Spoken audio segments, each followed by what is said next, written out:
Oxford Academy. Tuition for SSLC 9th Standard, 10th Regular and Holiday Batches. ശരാശരിക്കാരായ വിദ്യാർത്ഥികളെ പോലും മികച്ച നിലവാരത്തിലേക്ക് ഉയർത്തുന്ന അധ്യാപന രീതി. നൈറ്റ് ക്ലാസുകൾ, മാത്സ്, ഹിന്ദി, ഇംഗ്ലീഷ് പഠന ക്യാമ്പുകൾ, ലൈബ്രറി സൗകര്യം. നിങ്ങളുടെ അഡ്മിഷൻ ഇപ്പോൾ തന്നെ ഉറപ്പാക്കുക. Oxford academy. For admission contact 9956914008. Hello chunks, എല്ലാവർക്കും ഞങ്ങളുടെ പുതിയൊരു വീഡിയോയിലേക്ക് സ്വാഗതം. ഞാൻ നിങ്ങളുടെ സ്വന്തം മാൻ ഓഫ്. മക്കളെ, ഇന്ന് നമ്മൾ പഠിക്കാൻ പോണത് 10ാം ക്ലാസ് ഇംഗ്ലീഷിലെ എഡിറ്റിംഗ് എന്ന് പറഞ്ഞിട്ടുള്ള ഗ്രാമറാണ്. നമുക്കറിയാം, നമ്മുടെ പബ്ലിക് എക്സാമിനായാലും ഏത് പരീക്ഷക്കായാലും 4 മാർക്കിന് ഉറപ്പായിട്ടും ചോദിക്കുന്ന ഒരു ചോദ്യമാണ് എഡിറ്റിംഗ്. കുറേ കുട്ടികളായിട്ട് ചോദിക്കുന്ന എഡിറ്റിങ്ങിന്റെ വീഡിയോ ചെയ്യാൻ. അപ്പോൾ ഏതായാലും നമ്മൾ വീഡിയോ ചെയ്യാൻ സെറ്റ് ആക്കിയിട്ടുണ്ട്. നമ്മുടെ കുറേ ഉടായ്പകളൊക്കെ ചേർത്തുകൊണ്ട് ഉണ്ടാക്കിയിട്ടുള്ള ഒരു വീഡിയോ ആണ്. ഇത് എത്രത്തോളം സക്സസ് ആവും എന്നൊന്നും എനിക്കറിയില്ല. കാരണം എന്താണെന്ന് വിചാരിച്ചു കഴിഞ്ഞാൽ, ഈ എഡിറ്റിംഗ് എന്ന് പറഞ്ഞാൽ ഒരു ചെറിയ ഒരു ഗ്രാമർ അല്ല. ഓക്കെ, നമ്മൾ ഇതുവരെ പഠിച്ച എല്ലാ ഗ്രാമറുകളും കൂടി ഉൾപ്പെടുത്തിക്കൊണ്ടുള്ള എല്ലാ ടെൻസുകളും, അതേപോലെ പ്രിപ്പോസിഷൻസും, റിലേറ്റീവ് ക്ലോസും, ഇങ്ങനെ ഒരുപാട് active voice, passive voice, reported speech, ഇതെല്ലാം കൂടി ചേർത്തുകൊണ്ട് മിക്സ് ആയിട്ട് ഉണ്ടാക്കിയിട്ടുള്ള ഒരു സംഭവമാണ് ഈ എഡിറ്റിംഗ്. അപ്പോൾ ചുരുക്കി പറഞ്ഞു കഴിഞ്ഞാൽ, എല്ലാ ഗ്രാമറും നല്ല പക്ക ക്ലിയർ ആക്കി പഠിച്ച ഒരു കുട്ടിക്കാണ് എഡിറ്റിംഗ് വളരെ ഈസി ആവുക. പക്ഷേ അങ്ങനെ എല്ലാ ഗ്രാമറും കൂടി കലക്കി കുടിച്ച് പഠിക്കുക എന്ന് പറഞ്ഞു കഴിഞ്ഞാൽ ഒരു ഏവറേജ് കുട്ടിയെ സംബന്ധിച്ചോളം ഭയങ്കര ബുദ്ധിമുട്ടാണ്, പ്രത്യേകിച്ച് ഈ പരീക്ഷയുടെ മൂട്ടിൽ നിൽക്കുന്ന സമയത്ത്, അല്ലേ? അപ്പോൾ അതുകൊണ്ട് തന്നെ നമ്മുടെ കുറച്ച് തരികിട പരിപാടികളിലൂടെ നിങ്ങൾക്ക് എഡിറ്റിംഗ് കുറച്ചുകൂടി സിമ്പിൾ ആക്കാൻ, ഇപ്പം നിങ്ങൾക്ക് ചിലപ്പോൾ കറക്കി കുത്തിയിട്ടൊക്കെ ചിലപ്പോൾ 1-2 മാർക്കൊക്കെ കിട്ടുന്നുണ്ടാവാം. എന്നാൽ അതിനപ്പുറം നിങ്ങൾക്ക് ചിലപ്പോൾ ഫുൾ മാർക്ക്, അതല്ലെങ്കിൽ മാക്സിമം മാർക്ക് സ്കോർ ചെയ്യാൻ ആവശ്യമായിട്ടുള്ള ചില എഡിറ്റിങ്ങിലെ ചില ട്രിക്കുകളും, കോമൺ ആയിട്ട് എഡിറ്റിങ്ങിൽ വരുന്ന ചില എറേഴ്സ്, ചില മിസ്റ്റേക്കുകളാണ് ഇതൊക്കെ പറഞ്ഞുതരാൻ പോണത്. ഇത് പഠിച്ചാൽ തന്നെ മിക്കവാറും നിങ്ങൾക്ക് ഫുൾ മാർക്ക് നിങ്ങളുടെ പബ്ലിക് എക്സാമിന് വരുന്ന എഡിറ്റിംഗിൽ ഫുൾ മാർക്ക് നേടാൻ കഴിയും. അപ്പോൾ ഏതായാലും ഈ ഒരു വീഡിയോ കണ്ടിട്ട് നിങ്ങൾക്ക് അത് എത്ര ഹെൽപ്ഫുൾ ആയി എന്നുള്ളത് നിങ്ങൾ തീർച്ചയായിട്ടും കമന്റ് ബോക്സിൽ ഇടണം. ഓക്കെ, നിങ്ങൾക്ക് എഡിറ്റിംഗിന് ഒരുപാട് ചാനലുകൾ, ഒരുപാട് വീഡിയോസ് ഒക്കെ കണ്ടിട്ടുണ്ടാവും. ഒരുപാട് ടീച്ചേഴ്സ് നിങ്ങൾക്ക് ഇതിൽ പല കാര്യങ്ങളും പറഞ്ഞു തന്നിട്ടുണ്ടാവും. അതിൽ നിന്നൊക്കെ കുറച്ച് വ്യത്യസ്തമായ കാര്യങ്ങളാണ് ഇപ്പോൾ പറഞ്ഞിരുന്നത്. അപ്പം ഈ രീതിയിലും കൂടി ഒന്ന് ട്രൈ ചെയ്ത് നോക്കേണ്ടി, മിക്കവാറും നിങ്ങൾക്ക് പലതും ചെയ്യാൻ പറ്റും. ഓക്കെ, അപ്പം ഈ വീഡിയോയിൽ ആദ്യം തന്നെ ഞാൻ പറയാൻ പോകുന്നത് നമ്മൾ എഡിറ്റിംഗിൽ കോമൺ ആയിട്ട് വരുന്ന ചില മിസ്റ്റേക്സ് ആണ്. ഇക്ക തന്നെ കഷ്ടപ്പെട്ട് റിസർച്ച് നടത്തി, നമ്മളെ ഭാഷ പറഞ്ഞ ഉടായ്പിന്റെ റിസർച്ച് നടത്തി കണ്ടെത്തിയ കുറച്ച് കാര്യങ്ങളാണ്. പിന്നെ അതിന് അനുസരിച്ച് നമുക്ക് ചെയ്യാൻ പറ്റുന്നുണ്ടോ നോക്കാൻ ഒരു 5-6 എക്സാമ്പിൾസ് കൂടി നമ്മൾ എന്ത് ചെയ്യുന്നുണ്ട്, ഈ വീഡിയോന്റെ കൂടെ ചെയ്യുന്നുണ്ട്. അപ്പോൾ ആ എക്സാമ്പിൾസ് ഒക്കെ ഞാൻ ചെയ്തു തരും. അതിന്റെ കൂടെ തന്നെ നിങ്ങളും കൂടി ഒന്ന് ചെയ്ത് നോക്കുക. അവസാനം ഞാൻ നിങ്ങൾക്കായിട്ട് ഒരു ഹോംവർക്ക്, നിങ്ങളുടെ കമന്റ് ചെയ്യാൻ വേണ്ടി ഒരു ഹോംവർക്ക് കൂടി തരുന്നുണ്ട്. അതുകൂടി ഒന്ന് സ്വന്തമായിട്ട് ചെയ്ത് നോക്കി കഴിഞ്ഞാൽ മക്കളെ നിങ്ങൾക്ക് 4 മാർക്ക് കിട്ടുന്നതാണ് എൻ്റെ പ്രതീക്ഷ. ഓക്കെ, എന്നാൽ പിന്നെ നമുക്ക് തുടങ്ങാം. അപ്പം നമ്മൾ പറയുന്ന പോലെ എഡിറ്റിംഗ് എന്ന് പറഞ്ഞു കഴിഞ്ഞാൽ നമുക്ക് പഠിക്കാനുള്ള ഏതെങ്കിലും ഒരു പാഠഭാഗത്തിലെ ഒരു പാരഗ്രാഫ് തരും, അല്ലേ? ഈ എഡിറ്റിംഗ് നിങ്ങൾക്ക് ഒന്നും കൂടി ഈസി ആയിട്ട് ഉത്തരം കിട്ടാൻ മറ്റൊരു വഴിയുണ്ട് കേട്ടോ. നിങ്ങൾക്ക് പരീക്ഷയ്ക്ക് വരാൻ സാധ്യതയുള്ള കുറച്ച് ലെസൺസ് ഉണ്ട്, അല്ലേ? അതായത് നമ്മുടെ വാങ്ക, അഡ്വഞ്ചേഴ്സിന്റെ വനി എൻട്രി, സ്കോളർഷിപ്പ് ജാക്കറ്റ്, പിന്നെ കാസ്റ്റ് അവേ, ഇങ്ങനെയൊക്കെയുള്ള കുറേ ചാപ്റ്റേഴ്സ് ഉണ്ടല്ലോ. ഇതിൽ ഏതെങ്കിലും ഒരു ചാപ്റ്റേഴ്സിലെ ഏതെങ്കിലും ഒരു പാരഗ്രാഫ് ആയിരിക്കും നമ്മുടെ ഈ എഡിറ്റിങ്ങിന് വരിക. അപ്പോൾ അങ്ങനെ നമ്മൾ ടെക്സ്റ്റ് ബുക്ക് കുറച്ച് തറവായിട്ട് വായിച്ചിട്ടുള്ള, ടെക്സ്റ്റ് ബുക്ക് പലതവണ വായിച്ചിട്ടുള്ള കുട്ടിക്കാണെങ്കിൽ ഈ എഡിറ്റിങ്ങിൽ ഗ്രാമർ ഒന്നും അറിയില്ലെങ്കിലും ആ ഒരു പേസേജ് ഇങ്ങനെ വായിക്കുന്ന സമയത്ത് തന്നെ ഇത് ഞാൻ വായിച്ചത് ഓർമ്മ ഉണ്ടല്ലോ, ഇവിടെ ഇന്നല്ലല്ലോ, ഇവിടെ ഓണാണല്ലോ വരേണ്ടത്, അല്ലെങ്കിൽ ഇവിടെ വിച്ചല്ലല്ലോ, ഇവിടെ ഹൂ ആണല്ലോ വരേണ്ടത്, അതുപോലെ ഇവിടെ ബൈ അല്ലല്ലോ, ഇവിടെ ബോട്ടാണല്ലോ വരേണ്ടത് എന്നൊക്കെ ആ കുട്ടിക്ക് എന്ത് ചെയ്യാൻ പറ്റും, പെട്ടെന്ന് ഓർത്തെടുക്കാൻ പറ്റും. പക്ഷേ ടെക്സ്റ്റ് ബുക്ക് ഒന്നും കാര്യമായിട്ട് വായിച്ചിട്ടില്ലാത്ത ആവറേജ് കുട്ടിയൊക്കെ ആണെങ്കിൽ അത് കുറച്ച് ബുദ്ധിമുട്ടാണ്, അല്ലേ? അപ്പോൾ അങ്ങനെയുള്ളവർക്കുള്ള ഷോർട്ട് കട്ടാണ് ഞാൻ പറഞ്ഞത്, ശ്രദ്ധിച്ചോ. അപ്പം എഡിറ്റിങ്ങിലെ ആദ്യത്തെ എറർ എന്ന് പറഞ്ഞു കഴിഞ്ഞാൽ, നിങ്ങൾക്ക് ING ഫോം എന്ന് പറഞ്ഞിട്ടുള്ള ഒരു വെർബ് ഉണ്ടാവും. നമുക്കറിയാം, ഒരു വെർബിനെ 5 ഫോം ആക്കിലൂടെ നമ്മൾ ഏതൊക്കെയാ, V1, S ഫോം, V2, പിന്നെ ING, പിന്നെ അതേപോലെ തന്നെ V3, ഇങ്ങനെ 5 ഫോമിലേക്ക് നമുക്കൊരു വെർബിനെ എഴുതാൻ പറ്റും. ഉദാഹരണത്തിന് പ്ലേ എന്ന് പറയുന്ന വെർബിന്റെ ബേസ് ഫോം V1 ഫോമാണ് പ്ലേ, അല്ലേ? ഒരു വെർബിന്റെ ഫസ്റ്റത്തെ ഫോമിനെയാണ് നമ്മൾ V1 വെർബ് 1 എന്ന് പറയാം. അപ്പോൾ അതിന്റെ കൂടെ ഒരു S ഇട്ട് കൊടുത്തു കഴിഞ്ഞാൽ S ഫോം ആയി പ്ലേസ്, അല്ലേ? പിന്നെ അതിന്റെ കൂടെ ഒരു ING ഇട്ട് കൊടുത്താൽ ING ഫോം ആയി പ്ലേയിങ്, അല്ലേ? പിന്നെ അതിന്റെ കൂടെ അതിനെ നമ്മൾ എന്ത് ചെയ്യുക, പാസ്റ്റ് ഫോമിലേക്ക് മാറ്റി കഴിഞ്ഞാൽ അതാണ് V2 ഫോം പ്ലേഡ്. പിന്നെ അതിന്റെ അടുത്ത ഫോമാണ് V3 എന്ന് പറയുന്നത്, അല്ലേ?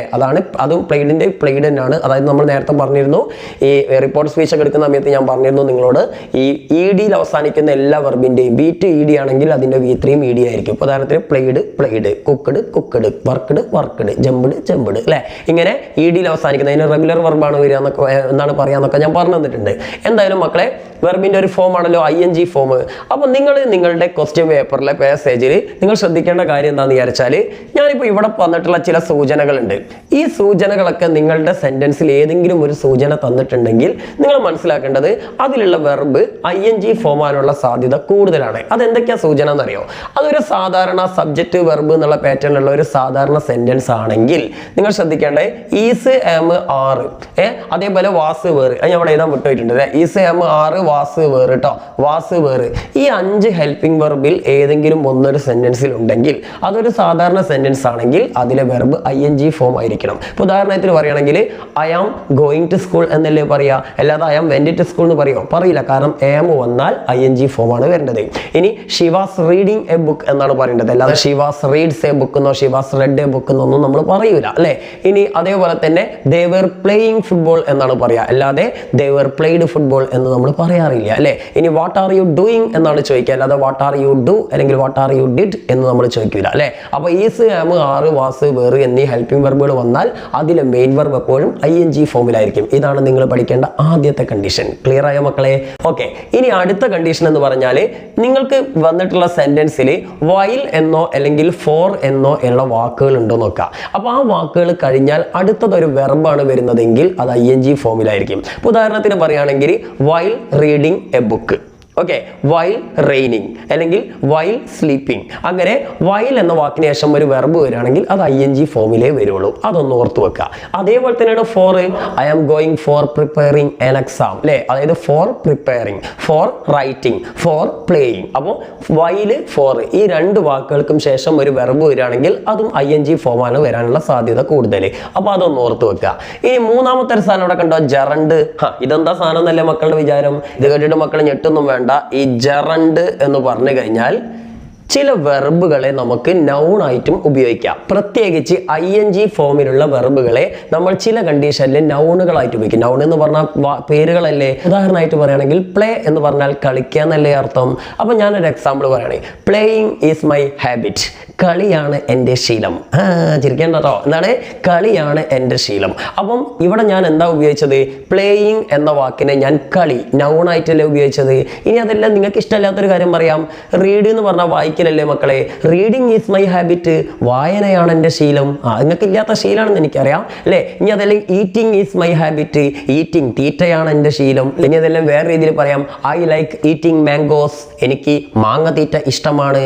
ഐ ലൈക്ക് പ്ലേയിങ് ചെസ്, എനിക്ക് ചെസ് കളിക്കൽ ഇഷ്ടമാണ്. അപ്പോൾ ഇവിടെ ഈ പ്ലേയിങ്, ഈറ്റിംഗ്, സ്വിമ്മിങ്, ഇപ്പോൾ വേണമെങ്കിൽ പറയാം എന്താണ്, ഐ ഓൾവേസ് ലൈക്ക് സ്വിമ്മിങ്, എനിക്ക് എപ്പോഴും സ്വിമ്മിങ് നടത്താൻ ഇഷ്ടമാണ്, നീന്തൽ അല്ലേ. അപ്പോൾ ഇങ്ങനെ പ്ലേയിങ് എന്ന് പറഞ്ഞാൽ കളി എന്നാണ് അർത്ഥം, റീഡിംഗ് എന്ന് പറഞ്ഞാൽ വായന എന്നാണ് അർത്ഥം, അതേപോലെ തന്നെ ഗോയിങ് എന്ന് പറഞ്ഞാൽ പോക്ക് എന്നാണ് അർത്ഥം അല്ലേ. അതേപോലെ തന്നെ സ്ലീപ്പിംഗ് എന്ന് പറഞ്ഞാൽ ഉറക്കം എന്നാണ് അർത്ഥം. ഇങ്ങനെ ഒരു വെർബിനെ നമ്മൾ ing ഫോമിലേക്ക് മാറ്റിക്കൊണ്ട് അതിനെ നൗൺ ആക്കി മാറ്റുന്ന പരിപാടിക്കാണ് നമ്മൾ ജെറണ്ട് എന്ന് പറയാം. അപ്പോൾ ചിലപ്പോഴൊക്കെ നിങ്ങൾക്ക് തന്നിട്ടുള്ള ക്വസ്റ്റ്യൻ പേപ്പറിലെ പാസേജിൽ ഒരു വെർബ് തരും. ആ വെർബ് ചിലപ്പം എന്താക്കാനായിരിക്കും? നൗൺ ആക്കാനായിരിക്കും. നിങ്ങൾക്ക് ഇപ്രാവശ്യത്തെ മോഡൽ എക്സാമിന് അങ്ങനെ ഒരു ക്വസ്റ്റ്യൻ വന്നിട്ടുണ്ട്. അത് ഞാൻ വരുമ്പോൾ ഞാൻ പറഞ്ഞുതരാം. അപ്പോൾ അങ്ങനെ വരുമ്പോൾ നമുക്ക് എന്ത് ചെയ്യേണ്ടി വരും? നൗൺ ആക്കണമെങ്കിൽ ആ വെർബിന്റെ കൂടെ ing ഫോം വെക്കേണ്ടി വരും. അതൊന്ന് ഓർത്തുവെച്ചോണ്ടി. അത് എക്സാമ്പിൾ വരുമ്പോൾ ഞാൻ പറഞ്ഞിട്ടുണ്ട്. അപ്പോൾ അങ്ങനെയും നിങ്ങൾക്ക് വരാറുണ്ട്. ഇനി അടുത്തത് ബീൻ എന്ന വാക്ക്. ഒരു നോർമൽ സെന്റൻസ് ആണെങ്കിൽ ബീൻ എന്ന വാക്ക് വന്നിട്ടുണ്ടെങ്കിൽ പിന്നെ അതിന്റെ കൂടെ ing ഫോം ആണ് വരിക. അപ്പോൾ that I have been writing, okay, she has been reading, okay. അപ്പോൾ ബീൻ വന്നിട്ടുണ്ടെങ്കിൽ സാധാരണ നിലക്ക് ing ഫോം ആണ് വരിക. അപ്പം ഇത്രയും ഭാഗം ക്ലിയർ അല്ലേ മക്കളെ? ഓക്കെ. ഇനി ഇതിൻ്റെയൊക്കെ എക്സാമ്പിൾ നമുക്ക് വർക്ക് ചെയ്യുമ്പോൾ നിങ്ങൾക്ക് പെട്ടെന്ന് മനസ്സിലാവും. ഇത് ഞാൻ ജസ്റ്റ് ഒന്ന് ഓടിച്ചൊന്ന് പറയുകയാണ്. ഇതിന് കഴിഞ്ഞ് നമുക്ക് വർക്കിലേക്ക് അപ്ലൈ ചെയ്യുമ്പോൾ പെട്ടെന്ന് ഒന്നും കൂടി വേഗം മനസ്സിലാവും. ഇനി അടുത്ത സെറ്റിലേക്ക് വരികയാണെങ്കിൽ V3 ഫോം ആണ്. വെർബിന്റെ അടുത്ത ഫോം ആണല്ലോ V3 ഫോം അല്ലേ. ഈ V3 ഫോമിന്റെ മുന്നിൽ സാധാരണയായിട്ട് വരുന്ന ഹെൽപ്പിംഗ് വെർബുകളാണ് ഹാവ്, ഹാസ്, ഹാഡ്. ഈ മൂന്ന് ഹെൽപ്പിംഗ് വെർബുകൾ ഒരു വെർബിന്റെ മുന്നിൽ വരികയാണെങ്കിൽ V3 ഫോമേ വരുള്ളൂ. ഉദാഹരണത്തിന് I have written a letter, she has gone Mumbai അല്ലേ. അപ്പോൾ ഗോൺ എന്ന് പറഞ്ഞാൽ ഗോന്റെ V3 ഫോം ആണ്, റൈറ്റിന്റെ V3 ഫോം ആണ് റിട്ടൺ. ഇനി അതേപോലെ തന്നെ ദേ ഹാവ് പ്ലേഡ് അല്ലേ, ദേ ഹാവ് പ്ലേഡ്, പ്ലേഡ് എന്നുള്ള V3 ഫോം ആണ്. എങ്ങനെ V3 ഫോം എന്ന് മനസ്സിലായത്? ഹാവ് എന്നുള്ള ഹെൽപ്പിംഗ് വെർബ് വന്നിട്ടുണ്ട്. അപ്പോൾ ഹാസും ഹാവും ഹാഡും വന്നിട്ടുണ്ടെങ്കിൽ അതിന് ശേഷം വരുന്ന വെർബ് V3 ആണെന്ന് അങ്ങോട്ട് ഉറപ്പിച്ചോണ്ടി. ഓക്കെ. ഇനി അടുത്തത് പാസീവ് വോയിസ് ആണ്. ഇതൊന്ന് ശ്രദ്ധിച്ചോ, കുറച്ച് സമയം ഒന്ന് പറയാനുണ്ട്, ഒന്ന് ശ്രദ്ധിച്ചോളി, നിങ്ങൾക്ക് പഠിക്കാനുള്ളതാണ്. അപ്പം ഇതാണ് സംഭവം എന്ന് വിചാരിച്ചാൽ രണ്ട് തരത്തിലുള്ള സെന്റൻസുകൾ നമുക്ക് ഉണ്ടാക്കാം, ആക്റ്റീവ്, പാസീവ്. ഓക്കെ. ഇത് നമ്മുടെ വ്യത്യാസം എന്താ പറയുക മക്കളെ? ഈ ആക്റ്റീവ് എന്ന് പറഞ്ഞാൽ നമ്മൾ സാധാരണ പറയുന്ന സെന്റൻസ് തന്നെ, അതായത് സബ്ജക്റ്റ് എന്ന് പറഞ്ഞാൽ ഒരു സെന്റൻസിലെ ആക്ഷൻ ചെയ്യുന്ന ജന്തു അല്ലേ. ജന്തു എന്നാ ഉദ്ദേശിച്ചത് ഒരു സെന്റൻസിൽ വെർബ് അല്ലെങ്കിൽ ആക്ഷൻ ചെയ്യുന്നത് എന്തോ, അത് മനുഷ്യനായിക്കോട്ടെ, ജീവി ആയിക്കോട്ടെ, എന്ത് കുന്തായിക്കോട്ടെ, അതിനെയാണ് നമ്മൾ സബ്ജക്റ്റ് എന്ന് പറയാം. മലയാളത്തിൽ കർത്താവ് എന്ന് പറയും അല്ലേ. അതൊന്നും നിങ്ങൾ നോക്കണ്ട, ഞാൻ ജസ്റ്റ് ഒരു എക്സാമ്പിൾ പറഞ്ഞുതരാം മക്കളെ. നമ്മൾ ശ്രദ്ധിക്കുക, കാറ്റ് ഡ്രിങ്ക്സ് മിൽക്ക് അല്ലേ, പൂച്ചപ്പാൽ കുടിക്കുന്നു അല്ലേ. കാറ്റ് ഡ്രിങ്ക്സ് മിൽക്ക്. ഇനി ഞാൻ വേറെ സെന്റൻസോടെ ഇതാണ് എന്താ പറയാ, കാറ്റ് കിൽഡ് ദ റാറ്റ്. ഓക്കെ. വേറെ സെന്റൻസ് കൂടി ഇതാണ്, ടീച്ചർ കോൾഡ് മീ. ഓക്കെ, ഞാനിവിടെ 3 സെന്റൻസ് എഴുതി. ഏതൊക്കെയാണ്? കാറ്റ് ഡ്രിങ്ക്സ് മിൽക്ക്, പിന്നെ cat killed the rat, teacher called me. 3 sentence എഴുതി. ഈ സെന്റൻസിനൊക്കെ പ്രത്യേകത എന്താ മക്കളെ? ഈ സെന്റൻസിലൊക്കെ നിങ്ങൾ നോക്കിക്കഴിഞ്ഞാൽ നിങ്ങൾക്ക് കാണാം ഇതിൽ വെർബ് ഡ്രിങ്ക്സ്, കുടിക്കുക അല്ലെങ്കിൽ കുടിക്കുന്നു എന്നുള്ളതാണ് ഇതിലെ വെർബ്. ഇതിൽ നടക്കുന്ന ആക്ഷൻ ഏതാ? കിൽഡ്, കൊന്നു, കഴിഞ്ഞു പോയ ഒരു ആക്ഷൻ, പാസ്റ്റ്, അതാണ് V2 എന്ന് പറയുന്നത് അല്ലേ. ഇത് എസ് ഫോമിലാണ്. ഇവിടെ എസ് ഫോം വരാനുള്ള കാരണം ഇവിടെ സബ്ജക്റ്റ് സിംഗുലർ ആയതാണ്. നമുക്ക് അതിലേക്ക് വരാം. ഇനി അടുത്ത് കോൾഡ് എന്ന് പറഞ്ഞു കഴിഞ്ഞാൽ ഒരു V2 ഫോം, പാസ്റ്റ് ആണ്. എന്താ? വിളിച്ചു, അതാണ് ഇവിടുത്തെ വെർബ്. അപ്പം 3 വെർബുകൾ ആക്ഷൻസ് നമുക്ക് കിട്ടിയല്ലോ. ഇനി ഈ ആക്ഷൻ ഒക്കെ ചെയ്ത ആൾക്കാർ ആരൊക്കെയാ? ഇവിടെ ഈ ഡ്രിങ്ക്സ്, കുടിക്കുന്നു എന്നുള്ള ആക്ഷൻ ചെയ്യുന്നത് ആരാ? ഒരു കാറ്റാണ്. അപ്പൊ ഈ ചെങ്ങായിയാണ് ഇവിടുത്തെ സബ്ജക്റ്റ് അല്ലേ. ഇനി അതേപോലെ തന്നെ ഇവിടെ കിൽഡ് എന്ന് പറഞ്ഞ ആക്ഷൻ ചെയ്ത് കഴിഞ്ഞ ആക്ഷൻ ആണ് അല്ലെ, കൊന്നു. അപ്പൊ കൊന്നത് ആരാണ്?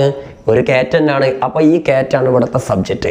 ഇനി അടുത്തത് ടീച്ചർ കോൾഡ് മീ. അവിടെ കോൾഡ്, വിളിച്ചു എന്ന് പറഞ്ഞ ആക്ഷൻ ആരാ ചെയ്ത്? ഏതോ ഒരു ടീച്ചറാണ്. അപ്പൊ ആ ടീച്ചറാണ് ഇവിടുത്തെ സബ്ജക്റ്റ്. അപ്പൊ സബ്ജക്റ്റ് കണ്ടുപിടിക്കാൻ നമുക്ക് മനസ്സിലായില്ലേ? അതായത് ഒരു വെർബ് അല്ലെങ്കിൽ ഒരു ആക്ഷൻ ചെയ്യുന്ന മുതലിനെയാണ് നമ്മൾ സബ്ജക്റ്റ് എന്ന് പറയാം. ഇനി അങ്ങനെയാണെങ്കിൽ ഈ ലാസ്റ്റ് പറഞ്ഞ സാധനങ്ങൾ എന്താ? ഇതിന് നമ്മൾ പറയുന്ന പേരാണ് ഒബ്ജക്റ്റ്. എന്താ പറയാ? ഒബ്ജക്റ്റ് എന്നാണ് പറയാം. ഓക്കെ, അപ്പൊ ഈ ഒബ്ജക്റ്റ് എങ്ങനെ കണ്ടുപിടിക്കാന്നല്ലേ? എന്താ സംഭവം എന്ന് വിചാരിച്ചാൽ നമ്മുടെ സബ്ജക്റ്റ് ചെയ്യുന്ന വെർബ് ഉണ്ടല്ലോ, ആക്ഷൻ, ആ ആക്ഷൻ ആരുടെ മേലാണോ അപ്ലൈ ചെയ്യപ്പെടുന്നത് അല്ലെങ്കിൽ എക്സ്പീരിയൻസ് ചെയ്യപ്പെടുന്നത്, അല്ലെങ്കിൽ ആരാണ് ഈ സബ്ജക്റ്റിന്റെ ആക്ഷൻ ആരാണോ അനുഭവിക്കുന്നത്, അയാളാണ് ഒബ്ജക്റ്റ്. ഇപ്പൊ ഉദാഹരണത്തിന് കാറ്റ് കുടിക്കുന്നുണ്ട്. ആ കുടി ആരുടെ നെഞ്ചത്തേക്കാ? പാലിന്റെ നെഞ്ചത്തേക്കാണ്. പാലിനല്ലേ ഈ കുടിക്കുന്നത് അല്ലേ. ഇനി അടുത്തെന്താ? കാറ്റ് കൊന്നു. ആരെയാ കൊന്നത്? ഈ കൊല്ലുക എന്നുള്ള പ്രവൃത്തി അനുഭവിച്ചതാരാ? പാവം നമ്മുടെ റാറ്റാണ് അല്ലെ. അപ്പൊ റാറ്റാണ് അവിടെ ഒബ്ജക്റ്റ്. ഇനി ടീച്ചർ കോൾഡ്, ടീച്ചർ വിളിച്ചു അല്ലേ. അപ്പോൾ ആ വിളി ആരുടെ മേലാക്കി ചെന്ന് കൊണ്ടത്? ഒരു മീ, എൻ്റെ നെഞ്ചത്താ കൊണ്ടത് അല്ലേ, എന്നെയാണ് വിളിച്ചത്. അപ്പോൾ ആ ടീച്ചർ ചെയ്ത ആക്ഷൻ അനുഭവിച്ചത് ഒരു മീ ആണ്, എന്നെ അല്ലേ. അപ്പോൾ ചുരുക്കി പറഞ്ഞു കഴിഞ്ഞാൽ സബ്ജക്റ്റ് ചെയ്യുന്ന ആക്ഷൻ ആരുടെ മേലാണോ എക്സ്പീരിയൻസ് ചെയ്യുന്നത് അല്ലെങ്കിൽ ആരാണോ അനുഭവിക്കുന്നത് അയാളാണ് ഒബ്ജക്റ്റ്. പക്ഷെ ഇത് ഇങ്ങനെ പറഞ്ഞാൽ ഇത് കണ്ടുപിടിക്കാൻ കുറച്ച് ബുദ്ധിമുട്ടാണ്. പക്ഷെ നിങ്ങൾ പേടിക്കേണ്ട, നമുക്ക് ചായ മാറ്റാം. ഓക്കെ, വളരെ സിമ്പിളായിട്ട് എങ്ങനെ നമുക്ക് ഒബ്ജക്റ്റ് കണ്ടുപിടിക്കാമെന്ന് ഞാൻ പറഞ്ഞുതരാം. അതായത് നിങ്ങൾ ഈ സബ്ജക്റ്റ് ചെയ്ത ആക്ഷൻസിലെ വെർബ്, ആ വെർബിനോട് നിങ്ങൾ 2 ചോദ്യങ്ങൾ ചോദിച്ചാൽ മതി. ഏതൊക്കെയാ 2 ചോദ്യങ്ങൾ എന്നറിയോ? ഞാൻ അതൊക്കെ ഒന്ന് വായിച്ചാട്ടോ, അല്ലെങ്കിൽ ആകെ കൺഫ്യൂഷൻ ആവും. ഓക്കെ, അപ്പം ഒബ്ജക്റ്റ് കണ്ടുപിടിക്കാനുള്ള വകുപ്പാണ് ഇപ്പോൾ നമ്മൾ പറഞ്ഞത്. സബ്ജക്റ്റ് ചെയ്യുന്ന ഈ ആക്ഷൻസിനോട് 2 ചോദ്യങ്ങൾ. അതിൽ ഒന്നാമത്തെ ചോദ്യം ഇതാണ്, വാട്ട്. വാട്ട് എന്നുള്ളതിന് അർത്ഥം എന്താ മക്കളെ? എന്ത് എന്നല്ലേ. ഓക്കെ, വാട്ട് എന്ന് ചോദിക്കുക. ഇതിനോട് ഈ സബ്ജക്റ്റ് ചെയ്യുന്ന വെർബിനോട് വാട്ട് എന്ന് ചോദിക്കുക. അതല്ലെങ്കിൽ ഹൂ എന്ന്, ഹൂ അല്ല ഹൂം എന്ന് ചോദിക്കാം. ഹൂം എന്ന് പറഞ്ഞാൽ എന്താ? ആരെ എന്നാണ് അർത്ഥം. അപ്പം ഒന്നുകിൽ എന്ത് അല്ലെങ്കിൽ ആരെ, ഇങ്ങനെ ചോദിച്ചു കഴിഞ്ഞാൽ നമുക്ക് ഉത്തരം കിട്ടുന്നുണ്ടെങ്കിൽ ആ സെന്റൻസിൽ ഒബ്ജക്റ്റ് ഉണ്ട്. എന്നാൽ എല്ലാ സെന്റൻസിലും ഒബ്ജക്റ്റ് ഉണ്ടാവണമെന്നില്ല. അപ്പൊ നമുക്ക് ഈ വെർബിനോട് ഇങ്ങനെയുള്ള 2 ചോദ്യങ്ങൾ ചോദിച്ചിട്ട് ഉത്തരം കിട്ടിയില്ലെങ്കിൽ ആ സെന്റൻസിൽ ഒബ്ജക്റ്റ് ഇല്ല എന്ന് വിചാരിച്ചാൽ മതി. പ്രശ്നം കഴിഞ്ഞ്. എല്ലാ സെന്റൻസിലും ഒബ്ജക്റ്റ് ഉണ്ടാവണമെന്നില്ല. എന്തായാലും ഈ 3 സെന്റൻസിൽ ഒബ്ജക്റ്റ് ഉണ്ട് നമ്മൾ മനസ്സിലാക്കി. അതുണ്ടെന്ന് അങ്ങനെ ഉറപ്പിക്കാൻ നമുക്ക് പറഞ്ഞുതരാം. ശ്രദ്ധിക്കും, കാറ്റ് ഡ്രിങ്ക്സ് മിൽക്ക് എന്നല്ല പറഞ്ഞത്. അപ്പൊ നമുക്ക് ഇതാണല്ലോ വെർബ് ഡ്രിങ്ക്സ്, കുടിക്കുന്നു. നിങ്ങൾക്ക് മലയാളത്തിലോ ഇംഗ്ലീഷിലോ ചോദിക്കാം കേട്ടോ. അപ്പോൾ കാറ്റ് ഡ്രിങ്ക്സ് വാട്ട്? എന്താ അതിനർത്ഥം? പൂച്ച കുടിക്കുന്നു എന്ത്? ഉത്തരണ്ടോ? പൂച്ച കുടിക്കുന്നു എന്ത്? പൂച്ച എന്താ കുടിക്കുന്നത്? ഉത്തരണ്ട്, ദ മിൽക്ക്. അപ്പോൾ അവിടെ മിൽക്കാണ് നമ്മുടെ ഒബ്ജക്റ്റ്. മനസ്സിലായില്ലേ? ഇനി നമുക്ക് അടുത്ത ചോദ്യം ചോദിച്ചേക്കാം, കാറ്റ് ഡ്രിങ്ക്സ് ഹൂം? പൂച്ച ആരെ കുടിക്കുന്നു? ആരെ കുടിക്കുന്നു? അപ്പോൾ ഇവിടെ പൂച്ച വല്ല മനുഷ്യരുടെ കുടിക്കുന്നുണ്ടോ? ഇല്ല. ആരെ എന്നുള്ളത് ശരിക്കും ഒരു മനുഷ്യനോ അല്ലെ അങ്ങനെയുള്ള സാധനത്തിനല്ലേ ഉപയോഗിക്കുക അല്ലേ. അപ്പം അതിനുത്തരമില്ല. പക്ഷെ ഇതിനുത്തരണ്ട്, ഏതെങ്കിലും ഒരു ഉത്തരം കിട്ടിയാൽ മതി. അപ്പം പൂച്ച എന്ത് കുടിക്കുന്നു എന്നുള്ളതിന് ഉത്തരം കിട്ടി, മിൽക്കാണ്. അപ്പം മിൽക്കാണ് അതിൽ ഒബ്ജക്റ്റ്. ഇനി രണ്ടാമത്തെ നോക്കി, കാറ്റ് കിൽഡ് ദ റാറ്റ്. കാറ്റ് കിൽഡ് വാട്ട്? കാറ്റ് എന്ത് കൊന്നു? കാറ്റ് എന്ത് കൊന്നു എന്നുള്ളതിന് എന്തില്ല? ഉത്തരമില്ല. പക്ഷേ കാറ്റ് കിൽഡ് ഹൂം? കാറ്റ് ആരെ കൊന്നു? അതിന് ഉത്തരമില്ലേ? ആരെയെ കൊന്നത്? The rat. അപ്പൊ റാറ്റ് ആണ് ഒബ്ജക്റ്റ്. അപ്പോൾ അവിടെ ഹൂം എന്നുള്ള ചോദ്യത്തിന് ഉത്തരം കിട്ടി. ഇനി അടുത്തെന്താ? Teacher called what? ടീച്ചർ എന്ത് വിളിച്ചു? ടീച്ചർ തെറി വിളിച്ചു എന്നുണ്ടോ? ഇല്ല. Then teacher called whom? Teacher ആരെ വിളിച്ചു? അതിന് ഉത്തരമുണ്ട് അല്ലേ. ആരെയാണ് വിളിച്ചത്? മീ, നമ്മളെയാണ് വിളിച്ചത്, എന്നെയാണ് വിളിച്ചത്. അപ്പോൾ അവിടെ മീ ആണ് ഇതിലെന്ത്? ഒബ്ജക്റ്റ്. സംഭവം മനസ്സിലായില്ലേ മക്കളെ? മക്കൾ ഒബ്ജക്റ്റിനെ കണ്ടുപിടിക്കാൻ പഠിച്ച സ്ഥിതിക്ക് ഇനി നമുക്ക് എന്താണ് പാസീവ് വോയിസ് എന്ന് പഠിക്കാം. ഓക്കെ, പാസീവ് വോയിസ് സംഭവം സിമ്പിൾ ആണ്. ഈ സബ്ജക്റ്റ് ആണല്ലോ ഇപ്പോൾ ഈ സെന്റൻസിലൊക്കെ സബ്ജക്റ്റ് ആണല്ലോ ഫസ്റ്റ് വന്നത്. ഇങ്ങനെ സാധാരണ രീതിയിൽ സബ്ജക്റ്റിനെ ഫസ്റ്റ് വെക്കുകയാണെങ്കിൽ അതിന് നമ്മൾ പറയുന്ന പേരാണ് ആക്റ്റീവ് സെന്റൻസ്. ഓക്കെ, നമ്മൾ സാധാരണ ഉണ്ടാക്കുന്ന എല്ലാ സെന്റൻസുകളും ആക്റ്റീവ് സെന്റൻസ് ആയിരിക്കും. അതാണ് നമ്മൾ പറഞ്ഞത്, ഈ ആക്റ്റീവ് സെന്റൻസിലാണ് ഈസ്, ആം, ആറ്, വാസ്, വേറൊക്കെ വന്നാൽ സെന്റൻസിന്റെ വെർബ് എന്തായിട്ട് മാറുക? ING ഫോമിലേക്ക് മാറാം. എന്നാൽ പാസീവ് വോയിസ് എന്ന് പറഞ്ഞു കഴിഞ്ഞാൽ എന്താ വെച്ചാൽ ഈ ഒബ്ജക്റ്റിനെ നേരെ സബ്ജക്റ്റിന്റെ സ്ഥാനത്തേക്കും കൊണ്ടുപോകും, സബ്ജക്റ്റിനെ നേരെ ഒബ്ജക്റ്റിന്റെ സ്ഥാനത്തേക്കും കൊണ്ടുപോകും. അതിലെ രസമുള്ള കളിയാണല്ലോ, നമുക്കൊന്ന് വെച്ചോക്കാം. ഓക്കെ, അപ്പൊ ഇവിടെ ഒബ്ജക്റ്റ് മിൽക്കാണ് നമ്മൾ കണ്ടുപിടിച്ചില്ലേ. സോ ശ്രദ്ധിച്ചോ, നമ്മൾ മിൽക്കിനെ ഫസ്റ്റ് എഴുതി, മിൽക്ക്. ഓക്കെ, ഇനി എന്താ ചെയ്യേണ്ടത് അറിയോ? സബ്ജക്റ്റ് കഴിഞ്ഞപ്പം ഇപ്പൊ എന്തായി, ഒബ്ജക്റ്റിനെ നമ്മൾ സബ്ജക്റ്റ് ആക്കി മാറ്റി അല്ലെ. അപ്പൊ മിൽക്ക് ഫസ്റ്റ് വെച്ചു, പക്ഷെ അർത്ഥം മാറരുത് കേട്ടോ. അർത്ഥം അവസാനം പാല് പൂച്ചനെ കുടിക്കുന്നു എന്നാക്കരുത്. എന്താ, പാല് പൂച്ചയാൽ കുടിക്കപ്പെട്ടു എന്നാണ് നമുക്ക് ആക്കേണ്ടത്. അപ്പൊ പൂച്ച പാല് കുടിച്ചു എന്ന് പറഞ്ഞാലും പാല് പൂച്ചയാൽ കുടിക്കപ്പെട്ടു എന്ന് പറഞ്ഞാലും അർത്ഥം സെയിം അല്ലേ. അപ്പൊ അർത്ഥം മാറരുത്, പക്ഷേ സെന്റൻസിന്റെ ഓർഡർ മാറണം. ഒബ്ജക്റ്റിനെ ഫസ്റ്റിലേക്ക് കൊണ്ടുവരണം. അത് നമ്മൾ കൊണ്ടുവന്നു. ഇനി നമ്മൾ ഈ വെർബിനെ ഇതേമാതിരി എഴുതിയാൽ ശരിയാവില്ല. ഇതേമാതിരി എഴുതിയാൽ മിൽക്ക് ഡ്രിങ്ക്സ് കാറ്റ് എന്ന് എഴുതി കഴിഞ്ഞാൽ പാല് പൂച്ചനെ കുടിക്കുന്നു എന്നാവും. അത് വല്ലാത്ത പാൽ തന്നെയാണ് അല്ലേ. അപ്പം അത് ശരിയല്ല. അപ്പൊ നമ്മൾ എന്താ ചെയ്യേണ്ടത് അറിയോ? ഇത് എസ് ഫോം അല്ലേ അല്ലേ. ഈ എസ് ഫോമിന്റെ ഒരു ഇരട്ടക്കുട്ടി ഉണ്ട്. ആരാ? V1. ഈ V1 എസ് ഫോം ഇരട്ട പറ്റതാണ് അല്ലേ. അതിൽ V1 എസ് ഫോം എന്നുള്ള ആകെ ഒരു വ്യത്യാസം എന്താ വെച്ചാൽ, സബ്ജക്റ്റ് കുറെ ആൾക്കാരുണ്ടെങ്കിൽ, അതായത് കുറെ ആൾക്കാരാണ് ആക്ഷൻ ചെയ്യുന്നെങ്കിൽ ബേസ് ഫോം V1 ഉപയോഗിക്കണം. എന്നാൽ ഒരാളാണ് ആക്ഷൻ ചെയ്യുന്നെങ്കിൽ എസ് ഫോം ഉപയോഗിക്കണം. ഇവിടെ കാറ്റ് ഒരാളായതുകൊണ്ടാണ് ഡ്രിങ്ക്സ് ഉപയോഗിച്ചത്. ഇവിടെ കാറ്റ്സ് ആയിരുന്നെങ്കിൽ ഇവിടെ ഡ്രിങ്ക് എന്ന് ഉപയോഗിക്കാൻ പാടുള്ളൂ. കുറെ കാറ്റ് ഉണ്ടെങ്കിൽ ഡ്രിങ്ക് എന്ന് പറ്റുള്ളൂ. ഒരു കാറ്റ് ആയതുകൊണ്ടാണ് ഡ്രിങ്ക്സ് ഉപയോഗിച്ചത്. അപ്പോൾ ആ ഒരു വ്യത്യാസമുള്ള ഉപമാർക്ക് മനസ്സിലാക്കുക. അപ്പോൾ ഇനി നിങ്ങൾ എന്താ ചെയ്യേണ്ട അറിയോ? നമ്മുടെ വെർബ് ഏത് സെന്റൻസ് ആയിക്കോട്ടെ, ആ സെന്റൻസിലെ വെർബ് V1 എസ് ഫോമോ ആണെങ്കിൽ നിങ്ങൾ ചെയ്യേണ്ടത് പാസീവ് വോയിസിലേക്ക് മാറ്റുമ്പോൾ ഈസ് എന്നോ അല്ലെങ്കിൽ എം എന്നോ അല്ലെങ്കിൽ ആർ എന്നോ ഉള്ള ഹെൽപ്പിംഗ് വെർബ് വെക്കുക. പക്ഷെ എന്താ ശ്രദ്ധിക്കേണ്ട വെച്ചാൽ, നമ്മുടെ സബ്ജക്റ്റ് സിംഗുലർ ആണെങ്കിൽ ഈസ് വെക്കണം. നമ്മുടെ സബ്ജക്റ്റ് ഐ ആണെങ്കിൽ എം വെക്കണം. നമ്മുടെ സബ്ജക്റ്റ് പ്ലൂറൽ കുറെ ആൾക്കാരുണ്ടെങ്കിൽ ആറ് വെക്കണം. ഇവിടെ മിൽക്ക് എത്ര ആളുണ്ട് മക്കളെ? ഒരൊറ്റ ആളിലേ ഉള്ളൂ. അതുകൊണ്ട് നിങ്ങൾ എന്താ വെക്കേണ്ടത്? ഈസ് ആണ് വെക്കേണ്ടത്. അപ്പൊ മിൽക്ക് ഈസ് എന്ന് വെച്ച്. ഇനി എന്താ ശ്രദ്ധിക്കേണ്ടത്? ഇവിടെ ഡ്രിങ്ക് അല്ലേ വെർബ്. ഡ്രിങ്ക്സ് എസ് ഫോം ആണെന്നെങ്കിൽ അതിന്റെ ബേസ് ഫോം ഡ്രിങ്ക് എന്നല്ലേ. അപ്പൊ ആ ഡ്രിങ്കിനെ നമ്മൾ V3യിലേക്ക് മാറ്റണം. അതാണ് ഇവിടെ ഇത് ഇൻ പാസീവ് വോയിസ്. പാസീവ് വോയിസിൽ മെയിൻ വെർബ് എപ്പോഴും V3 ഫോമിലായിരിക്കും. ഇതാണ് നിങ്ങൾക്ക് എഡിറ്റിംഗിൽ വരുന്ന ഒരു സാധനം. ഒരു മാർക്കാണ്, അത് മിസ്സാവരുത് വിചാരിച്ചിട്ടാണ് ഇത് ഡീറ്റെയിൽഡ് ആയിട്ട് ഞാൻ എടുത്തു തരുന്നത് കേട്ടോ. ഓക്കെ, അപ്പം എന്തായാലും മിൽക്ക് ഈസ് ഇനി ഡ്രിങ്കിന്റെ V3 ഫോം. ഡ്രിങ്കിന്റെ V3 ഫോം എന്താ? ഡ്രങ്ക്. Okay, DRUNK. നിങ്ങൾ ഈ V3 ഫോം കുറെ പഠിക്കണം കേട്ടോ. അപ്പം മിൽക്ക് ഈസ് ഡ്രങ്ക് എന്ന് എഴുതിയില്ലേ. ഇനി നമുക്ക് ഈ കാണാരനല്ലേ എഴുതണ്ടേ? ഇവനല്ലേ സബ്ജക്ട്. മിൽക്ക് ഈസ് ഡ്രങ്ക് കാറ്റ് എന്ന് എഴുതാൻ പറ്റുമോ? പറ്റൂല.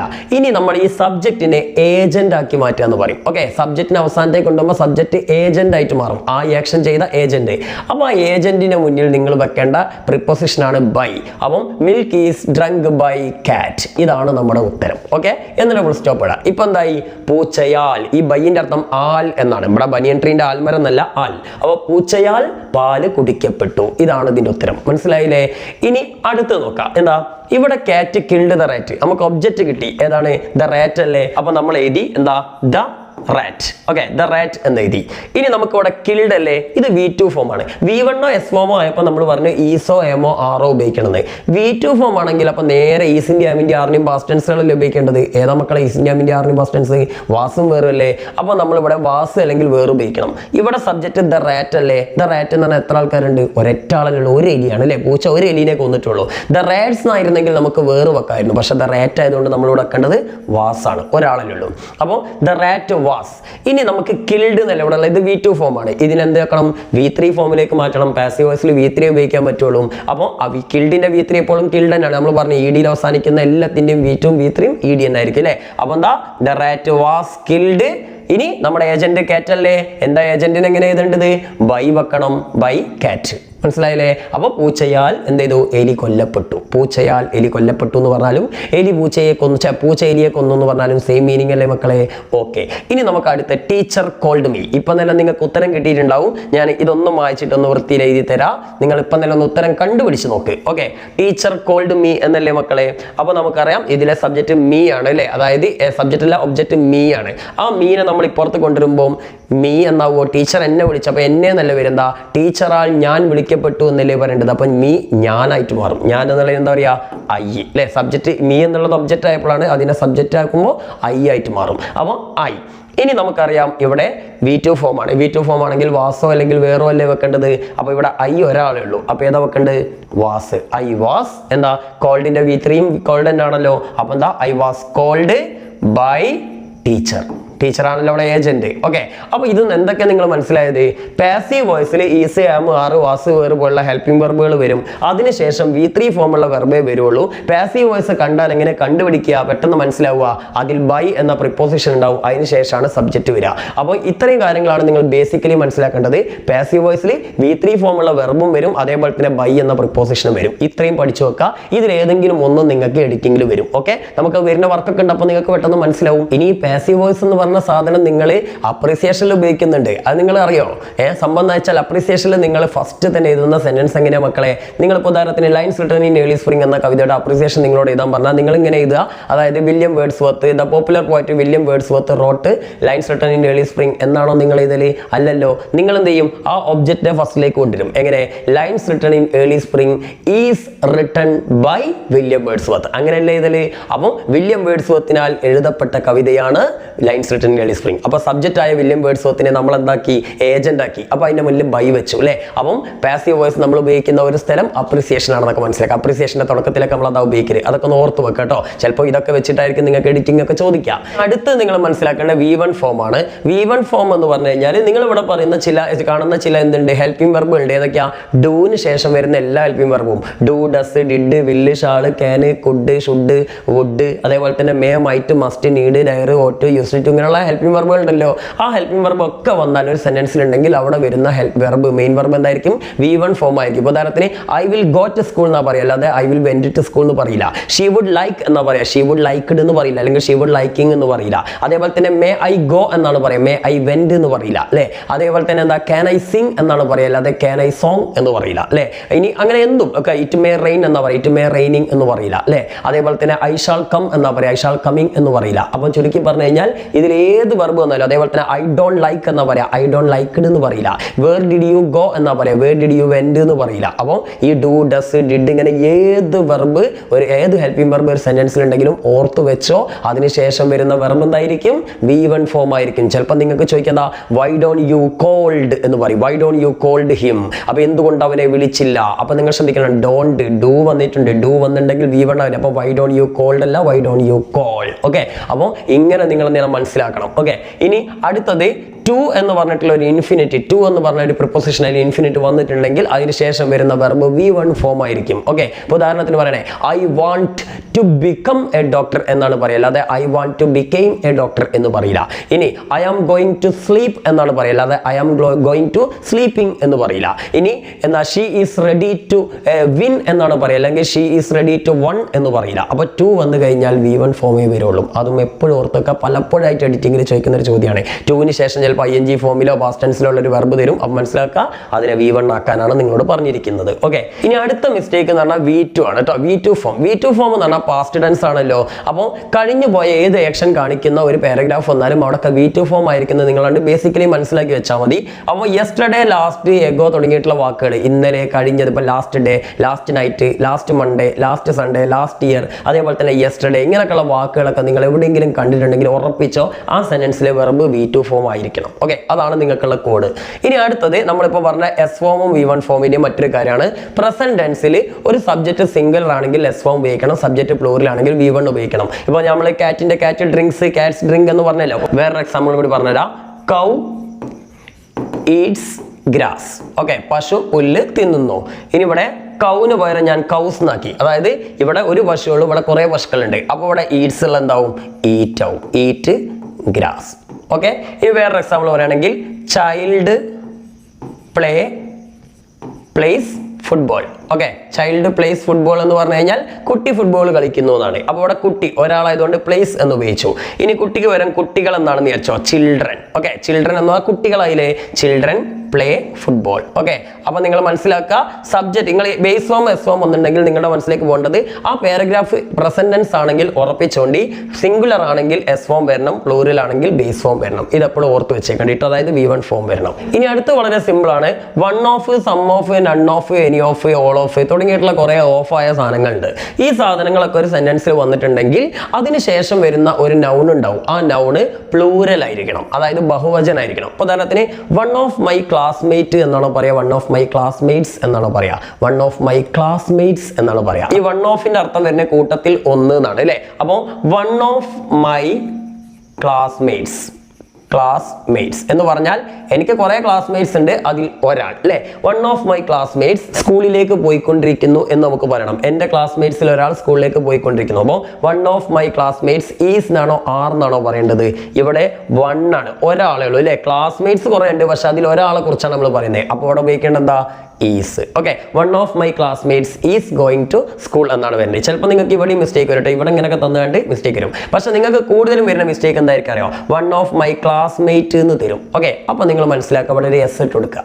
ഓക്കെ, ഇനി അതല്ലെങ്കിൽ സം ഓഫ് ദ വെജിറ്റബിൾ എന്ന് തരും. അപ്പോൾ നിങ്ങൾ മനസ്സിലാക്കേണ്ടത് സം ഓഫ് ദ വെജിറ്റബിൾ, പച്ചക്കറിയിൽ ചിലത്. അങ്ങനെ പറയില്ലല്ലോ, പച്ചക്കറികളിൽ ചിലത് എന്നല്ലേ പറയാം. അപ്പം എന്താ പറയണ്ടേ? സം ഓഫ് ദ വെജിറ്റബിൾസ് അല്ലേ. ഇനി സം ഓഫ് ഹിസ് ഫ്രണ്ട്സ് അല്ലാതെ സം ഓഫ് ഹിസ് ഫ്രണ്ട് എന്നല്ല പറയാം. ഇനി അതേപോലെ തന്നെ സം ഓഫ് ദ ആപ്പിൾസ് അല്ല സം ഓഫ് ദ ആപ്പിൾ എന്ന് പറയില്ല. ഇനി ഓൾ ഓഫ് ദ ബോയ് എന്നാണോ ഓൾ ഓഫ് ദ ബോയ്സ് എന്നാണോ പറയാ? ഓൾ ഓഫ് ദ ബോയ്സ് അല്ലേ, ആൺകുട്ടികളിൽ എല്ലാവരും. അപ്പം ഈ all of, any of, son of, none of എന്നൊക്കെ പറയുന്നത് കഴിഞ്ഞാൽ ഒരു പ്ലൂറലാ വേണ്ടി. നൺ ഓഫ് മൈ ഫ്രണ്ട്സ് എന്നാണ് പറയുക, അല്ലാതെ നൺ ഓഫ് മൈ ഫ്രണ്ട് എന്ന് പറയില്ല. അപ്പൊ ഇതൊക്കെ വന്നു കഴിഞ്ഞാൽ ഒരു പ്ലൂറൽ ആയിരിക്കും എന്ത് ചെയ്യുക, നൗണ് എന്ന് ഓർത്തു വെക്കുക കേട്ടോ. ഇനി അടുത്ത ചില പ്രിപ്പോസിഷൻസ് ആണ്. ഇൻ എന്ന പ്രിപ്പോസിഷൻ നമുക്കറിയാം സാധാരണയായിട്ട് ഇന്ന് വരിക ഒരു സ്ഥലത്തെ സൂചിപ്പിക്കാനാണ് അല്ലെ, ഒരു പ്ലേസിനെയൊക്കെ സൂചിപ്പിക്കാൻ നമ്മൾ ഉപയോഗിക്കേണ്ടത് ഇന്നാണ്. ഇപ്പോൾ ഉദാഹരണത്തിന് ഐ ലിവ് ഇൻ കാലിക്കറ്റ്, ഞാൻ കാലിക്കറ്റിൽ ജീവിക്കുന്നു. I was born in Rajasthan, ഞാൻ രാജസ്ഥാനിൽ ജനിച്ചു. അപ്പൊ അങ്ങനെ ഒരു സ്ഥലത്തെ സൂചിപ്പിക്കാനാണ് നമ്മൾ ഇന്ന് ഉപയോഗിക്കുക. നമുക്ക് പ്രൊഫൈലൊക്കെ എഴുതുമ്പോൾ അറിയാമല്ലോ. ഇനി അതേപോലെ തന്നെ ഒരു വർഷത്തിന് മുന്നിൽ ഇപ്പൊ ഞാൻ പറഞ്ഞ ഐ വാസ് ബോൺ ഇൻ 1985 അല്ലെ, അപ്പോൾ ഞാൻ 1985 ജനിച്ചു. അപ്പോൾ ഇങ്ങനെ എന്ത് ചെയ്യുന്നു, അല്ലെങ്കിൽ ഇന്ത്യ ഗോട്ട് ഇൻഡിപെൻഡൻസ് ഇൻ 1947, 1947 ഇന്ത്യക്ക് സ്വാതന്ത്ര്യം കിട്ടി. ഇങ്ങനെ വർഷത്തെ സൂചിപ്പിക്കാനും ഇന്നാണ് ഉപയോഗിക്കുക. അതേപോലെ ജനുവരി ഫെബ്രുവരി ഉള്ള മാസങ്ങളെ സൂചിപ്പിക്കാനും അതിന്റെ മുന്നിൽ ഇന്നാണ് പറയുക. ഇൻ ജനുവരി, ഇൻ ഫെബ്രുവരി ഇങ്ങനെയുള്ള രീതിയിലാണ് ഉപയോഗിക്കുക. ഇനി അടുത്ത ടൈം ആണെങ്കിൽ നമ്മൾ ഉപയോഗിക്കേണ്ട അറ്റാണ്. ഇപ്പോൾ he came here at 9 o'clock, അല്ലെങ്കിൽ the meeting will be started at 10 o'clock. അങ്ങനെ നമ്മൾ ഒരു ടൈം പറയുകയാണെങ്കിൽ അതിന്റെ മുന്നിൽ അറ്റാണ് ഉപയോഗിക്കേണ്ടത്. ഇനി ഡേറ്റ് ആണെങ്കിൽ ഓൺ, അതായത് എന്താണ്, he was born on 9th January. Okay, ജനുവരി 9 അവൻ ജനിച്ചത്. ഗാന്ധിജി വാസ് ബോൺ ഓൺ എന്താണ് 2nd October. അപ്പൊ ഇങ്ങനെ നമ്മൾ എന്ത് ചെയ്യുന്നു, ഒരു ഡേറ്റ് ആണ് പറയുന്നതെങ്കിൽ നമ്മൾ ഉപയോഗിക്കേണ്ടത് ഓൺ ആണ്. ഓക്കെ, പിന്നെ ഓണിന് വേറൊരു അർത്ഥം കൂടി ഉണ്ട്. നമ്മൾ എന്താ മേൽ എന്തെങ്കിലും സാധനത്തിന്റെ മേലെ തൊട്ടുകൊണ്ട് നിൽക്കുകയാണെങ്കിൽ ഓൺ എന്നാ പറയാം. അപ്പോൾ the pen is on my hand, എന്റെ കൈയിന്റെ മേലെയാണ്. നേരെ മറിച്ച് നമ്മുടെ ഉള്ളിലാണ്, എന്തിന്റെ ഉള്ളിലാണെങ്കിൽ ഇന്ന് ഉപയോഗിക്കണം. അപ്പൊ ഇന്നിന് വേറൊരു അർത്ഥം കൂടി ഉണ്ട്, ഇൽ എന്ന അല്ലെങ്കിൽ ഉള്ളിൽ എന്ന അർത്ഥമുണ്ട്. ഇപ്പോൾ the pen is in my banian, എന്റെ ബനിയന്റെ ഉള്ളിലാണ് എന്നാണ് പറയേണ്ടത്. ഓക്കെ, അല്ലെങ്കിൽ the pen is in my pocket. Okay, നേരെ മറിച്ച് ഇപ്പോഴോ the pen is on my head, എന്റെ തലന്റെ മേലെയാണ്. അപ്പൊ എന്തിനെങ്കിലും മേലെ തൊട്ടുകൊണ്ട് നിൽക്കുമ്പോൾ ഓൺ എന്ന് പറയണം. അതേപോലെ ഉള്ളിലാണെങ്കിൽ നമ്മൾ ഇന്ന് പറയണം. അതൊന്ന് ഓർത്ത് വെക്കുക കേട്ടോ. ഇനി അടുത്ത് ബൈ. ബൈ നമ്മൾ നേരത്തെ പറഞ്ഞു. എന്താ ബൈന്റെ പ്രത്യേകത? നമ്മുടെ പാസീവ് വോയിസിൽ ഉപയോഗിക്കുന്നതാണ്. ഇവിടെ പറഞ്ഞില്ലേ, അതായത് എന്താ, രാമ കിൽഡ് രാവണ. അത് നേരെ തിരിച്ചിടുമ്പോൾ Ravana was killed by Rama അല്ലെ. ഇനി അതേപോലെ തന്നെ എന്താ, she wrote a book was written by her. അപ്പൊ അങ്ങനെ നമ്മൾ പാസീവ് വോയിസിൽ ഒബ്ജക്റ്റിനെ സബ്ജക്റ്റിന്റെ സ്ഥാനത്തേക്ക് കൊണ്ടുവരുമ്പോൾ നമുക്ക് എന്താ സംഭവിക്കുക, സബ്ജക്റ്റിനെ ഏജന്റ് ആക്കി മാറ്റും. ആ ഏജന്റിന്റെ മുന്നിൽ ഉപയോഗിക്കേണ്ട പ്രിപ്പോഷൻ ആണ് ബൈ. ഓക്കെ, ബൈക്ക് അർത്ഥം ആൽ എന്നാണ് അല്ലെ, അവനാൽ, അവളാൽ, അതിനാൽ എന്നൊക്കെ പറയുന്ന രീതിയിൽ. ഇനി അടുത്ത റിലേറ്റീവ് ക്ലോസ് ആണ്. ഇതും നമുക്ക് കുറച്ച് പഠിക്കാനുണ്ട്. അതായത് ഒരു മാർക്ക് കിട്ടാൻ ചാൻസ് ഉള്ള സാധനമാണ്, സ്ഥിരമായിട്ട് എഡിറ്റിംഗിൽ വരുന്ന ഒരു സാധനമാണ്. അപ്പൊ അതുകൂടി ഞാനൊന്ന് പറഞ്ഞുതരാം. ഇതൊക്കെ കറക്റ്റ് കുറേ ഗ്രാമർ പഠിക്കാനുണ്ട്. പക്ഷേ ഞാൻ അത്യാവശ്യം കുറച്ച് സ്പീഡിൽ എടുത്തരാണ്. എന്തെങ്കിലും ഒന്ന് നിങ്ങൾക്ക് ഓർമ്മ ഉണ്ടെങ്കിലോ, നിങ്ങൾ SLC പരീക്ഷന്റെ രാവിലെ ഒന്ന് ഇതൊന്നും കൂടി ഒന്ന് കണ്ടു നോക്കട്ടെ. അപ്പം നിങ്ങൾക്ക് ആ ഓർമ്മ വെച്ചിട്ട് പെട്ടെന്ന് എഡിറ്റിംഗ് എഴുതാൻ പറ്റും. ഓക്കെ മക്കളെ, അപ്പം ഞാനിവിടെ പറയാണ് എന്ത്, നമ്മുടെ റിലേറ്റീവ് ക്ലോസ്. ഇവിടെ ഹു എന്ന റിലേറ്റീവ് ക്ലോസ് ഒരു പേഴ്സൺ, ഒരു മനുഷ്യനെ സൂചിപ്പിക്കാനാണ്. അതിന്റെ അർത്ഥം അവൻ, അദ്ദേഹം എന്നൊക്കെയാണ് കേട്ടോ, അല്ലെങ്കിൽ അവർ എന്നൊക്കെയാണ് അർത്ഥം.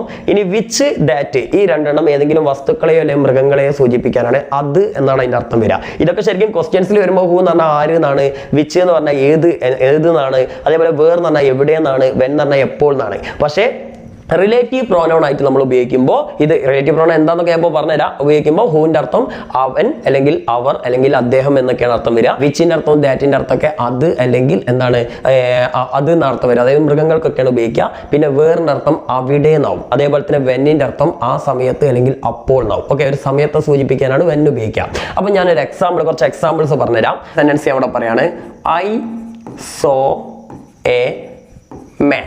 ഞാൻ വേറൊരു സെന്റൻസ് കൂടി ഉണ്ടാക്കുകയാണ്, വാസ് പ്ലേയിങ് ചെസ്. ഓക്കെ, ഞാൻ രണ്ട് സെന്റൻസ് എഴുതി. എന്താ, ഐ സോ എ മെൻ, ഞാനൊരു മനുഷ്യനെ കണ്ടു. Then he was playing chess, അയാൾ ചെസ് കളിക്കുകയായിരുന്നു. അപ്പൊ ഞാനിവിടെ ഉപയോഗിച്ച ആദ്യത്തെ സെന്റൻസിൽ ഉപയോഗിച്ച മേനും രണ്ടാമത്തെ സെന്റൻസിൽ ഉപയോഗിച്ച ഹിയും ഒരാളാണെന്ന് വിചാരിക്കും. അപ്പൊ ഈ രണ്ട് സെന്റൻസും എനിക്ക് ഒറ്റയടിക്ക് ഒന്നിച്ചെരിക്കൂടെ? നിങ്ങൾക്ക് മലയാളം ഫസ്റ്റിലൊക്കെ ചോദിക്കുമ്പോൾ രണ്ട് സെന്റൻസുകൾ തമ്മിൽ അർത്ഥവ്യത്യാസമില്ലാതെ കൂട്ടിയതാനൊക്കെ. ഈ രണ്ട് സെന്റൻസിലെ അർത്ഥവ്യത്യാസം ഇല്ലാതെ കൂട്ടിയത് എങ്ങനെ മക്കളെ? ചെസ് കളിക്കുകയായിരുന്ന ഒരാളെ ഞാൻ കണ്ടു എന്ന് പറഞ്ഞാൽ പോലെ സിമ്പിൾ ആയിട്ട് പരിപാടി കഴിഞ്ഞില്ലേ അല്ലേ? ഞാനൊരാളെ കണ്ടു, അയാൾ ചെസ് കളിക്കുകയായിരുന്നു ഉള്ള സെന്റൻസ് നമ്മൾ ഒറ്റക്കാക്കി എങ്ങനെയാ? ചെസ് കളിക്കുകയായിരുന്ന ഒരാളെ ഞാൻ കണ്ടു. സിമ്പിൾ അല്ലേ? ഇതെങ്ങനെ ഇംഗ്ലീഷിൽ എഴുതാം? അങ്ങനെ എഴുതാനാണ് നമ്മൾ റിലേറ്റീവ് പ്രൊനൗൺ അല്ലെങ്കിൽ റിലേറ്റീവ് ക്ലോസ് ഉപയോഗിക്കുക. അപ്പൊ ഇവിടെ നമ്മൾ രണ്ടിലും കോമൺ ആയിട്ട് വരുന്ന ഒരു മനുഷ്യനല്ലേ?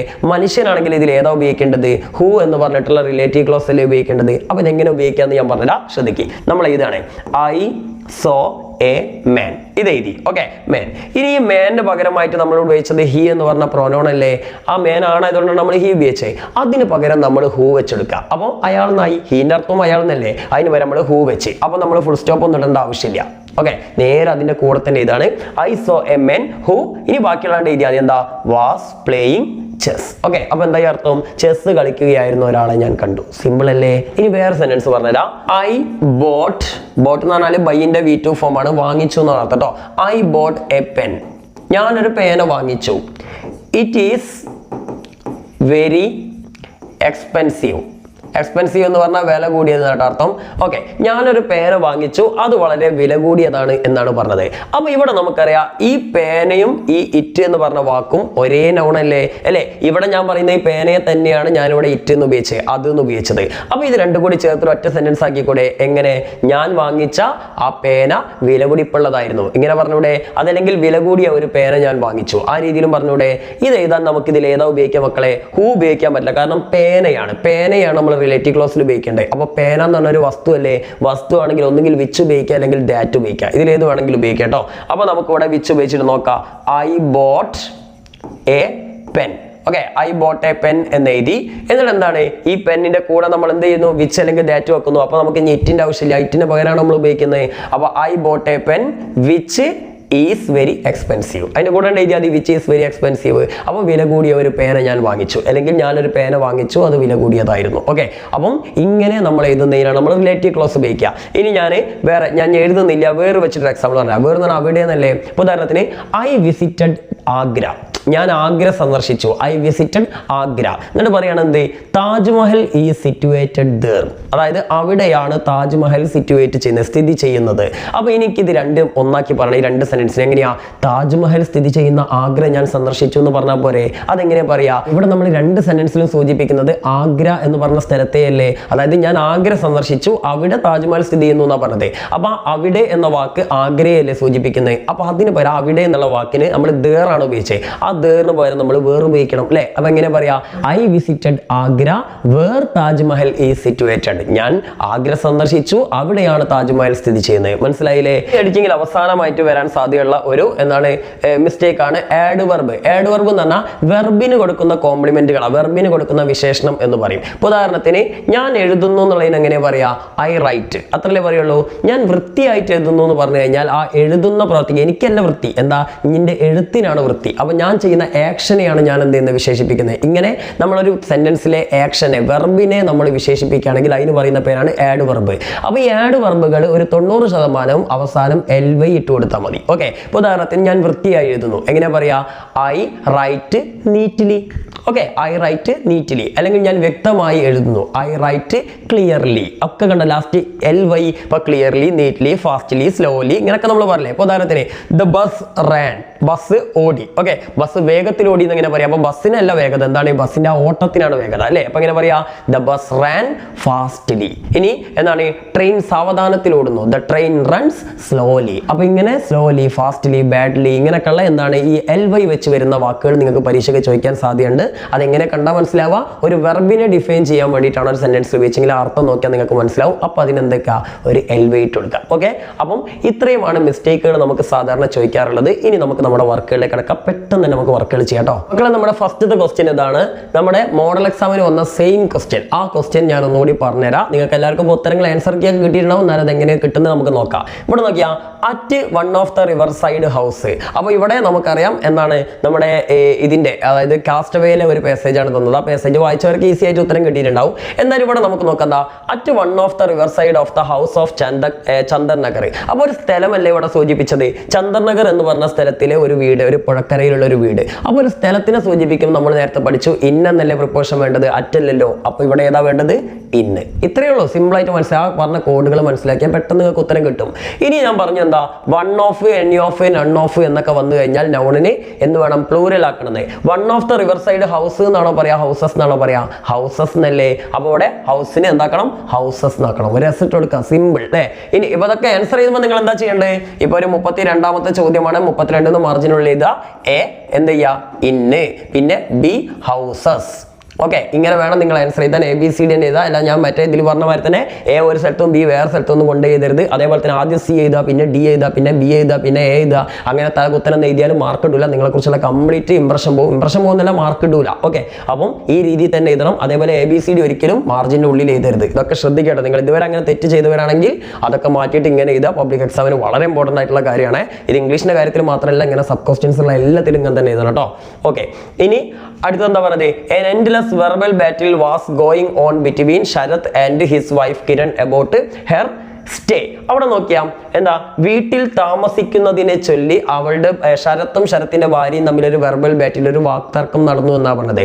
അപ്പൊ ഇവിടെ സ്റ്റേ എന്നുള്ളത് ഒരു വെർബല്ല, ഞാൻ നേരത്തെ പറഞ്ഞ ജറന്റ് ആണ്. താമസിക്കലിനെ ചൊല്ലി, താമസിക്കൽ എന്നാണ് അല്ലേ. അപ്പൊ നൗൺ അല്ലേ. നൗൺ ആക്കണമെങ്കിൽ നമ്മൾ എന്തിട്ട് കൊടുത്താൽ മതി? ING ഇട്ട് കൊടുത്താൽ മതി. അപ്പൊ ഇട്ടുകൊണ്ട് സ്റ്റേയിങ് എന്ന് ഇതാ. ഓക്കെ, അപ്പൊ അടുത്ത ഉത്തരം കിട്ടി. ഇനി അടുത്തെന്താ? കിരൺ ഫെൽ സീരിയസ് ഇൽ making every one in her day. അപ്പോൾ അവിടെ നമുക്കറിയാം എന്താണ്? അവിടെ വെർബ് ഫെൽ എന്നുള്ളതാണ് ഇവിടുത്തെ വെർബ് അല്ലേ. ആ ഫെല്ലിനെ, അതായത് അവൾ ആകെ വീണു എന്നാ പറഞ്ഞത്. എന്തില്? ഇല്ല, രോഗത്തിലേക്ക് വീണു എന്നാ പറഞ്ഞത്. എങ്ങനെ വീണു? സീരിയസ്ലി, വളരെ എന്താണ്? സീരിയസ് ആയിട്ട്. അപ്പൊ വെർബിന് കൊടുക്കുന്ന അഡ്ജക്റ്റ് നമ്മൾ പറഞ്ഞ ആഡ് വെർബ് അല്ലേ. ആഡ് വെർബ് എങ്ങനെ വരിക? LY അല്ലേ. അപ്പോൾ സീരിയസ്ലി അല്ലേ. അപ്പോൾ അടുത്ത ആൻസർ എന്താ? D, seriously. ഇങ്ങനെയാണ് മക്കളെ നിങ്ങൾ ആൻസർ ചെയ്തേ. അപ്പൊ നമ്മൾ നേരത്തെ നിയമങ്ങളൊക്കെ പഠിച്ചപ്പോൾ കുറച്ച് എളുപ്പത്തിൽ കിട്ടിയില്ലേ? നമുക്ക് അടുത്ത ചോദ്യത്തിലേക്ക് കടക്കാം. അതിന് മുന്നേ വേറെ കാര്യം കൂടി പറഞ്ഞുതരാം. നിങ്ങൾ ഇതിൽ വേറെ ചില മിസ്റ്റേക്ക്, ഇപ്പൊ ഞാൻ പറഞ്ഞ മിസ്റ്റേക്ക് മാത്രമാവില്ല, ചിലപ്പോൾ നിങ്ങൾക്ക് എന്ത് ചെയ്യും? സ്പെല്ലിംഗ് മിസ്റ്റേക്ക് ഉണ്ടാവാം.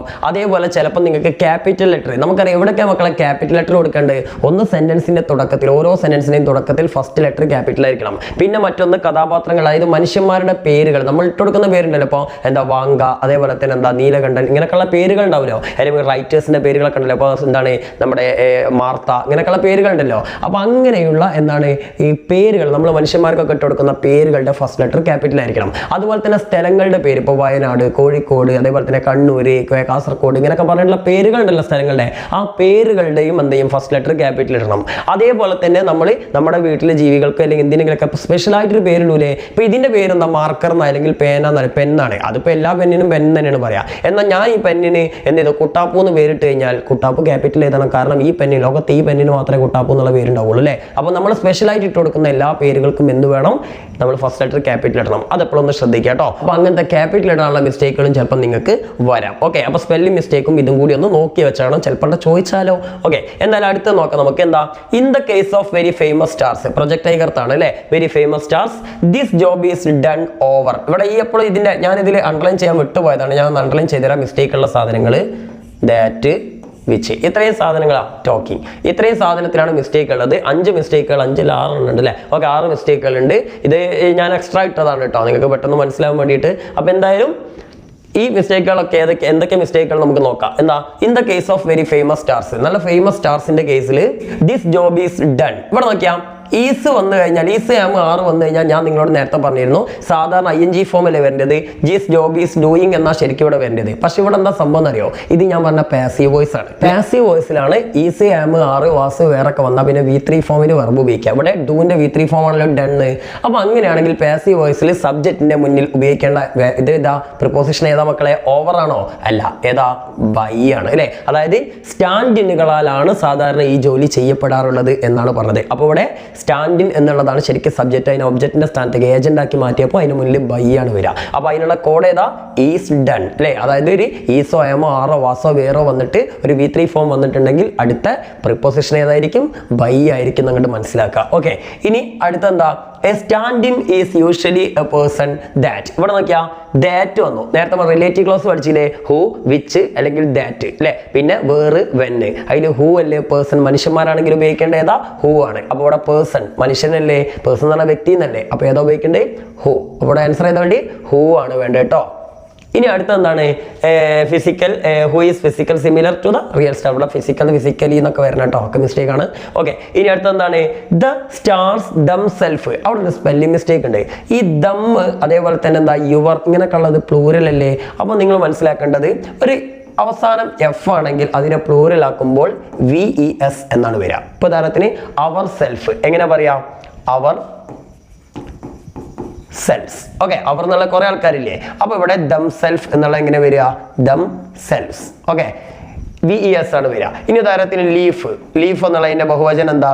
Leaves, LEAVES. Okay, wife wifes, thief thieves. Okay, അപ്പൊ അവസാനം എഫ് വരുന്ന അധിക എണ്ണത്തിന്, എല്ലാത്തിനും അങ്ങനെയല്ല, പക്ഷെ മിക്കവാറും എണ്ണത്തിനും ബഹുവചനാക്കണമെങ്കിൽ VES ആണ് വരിക.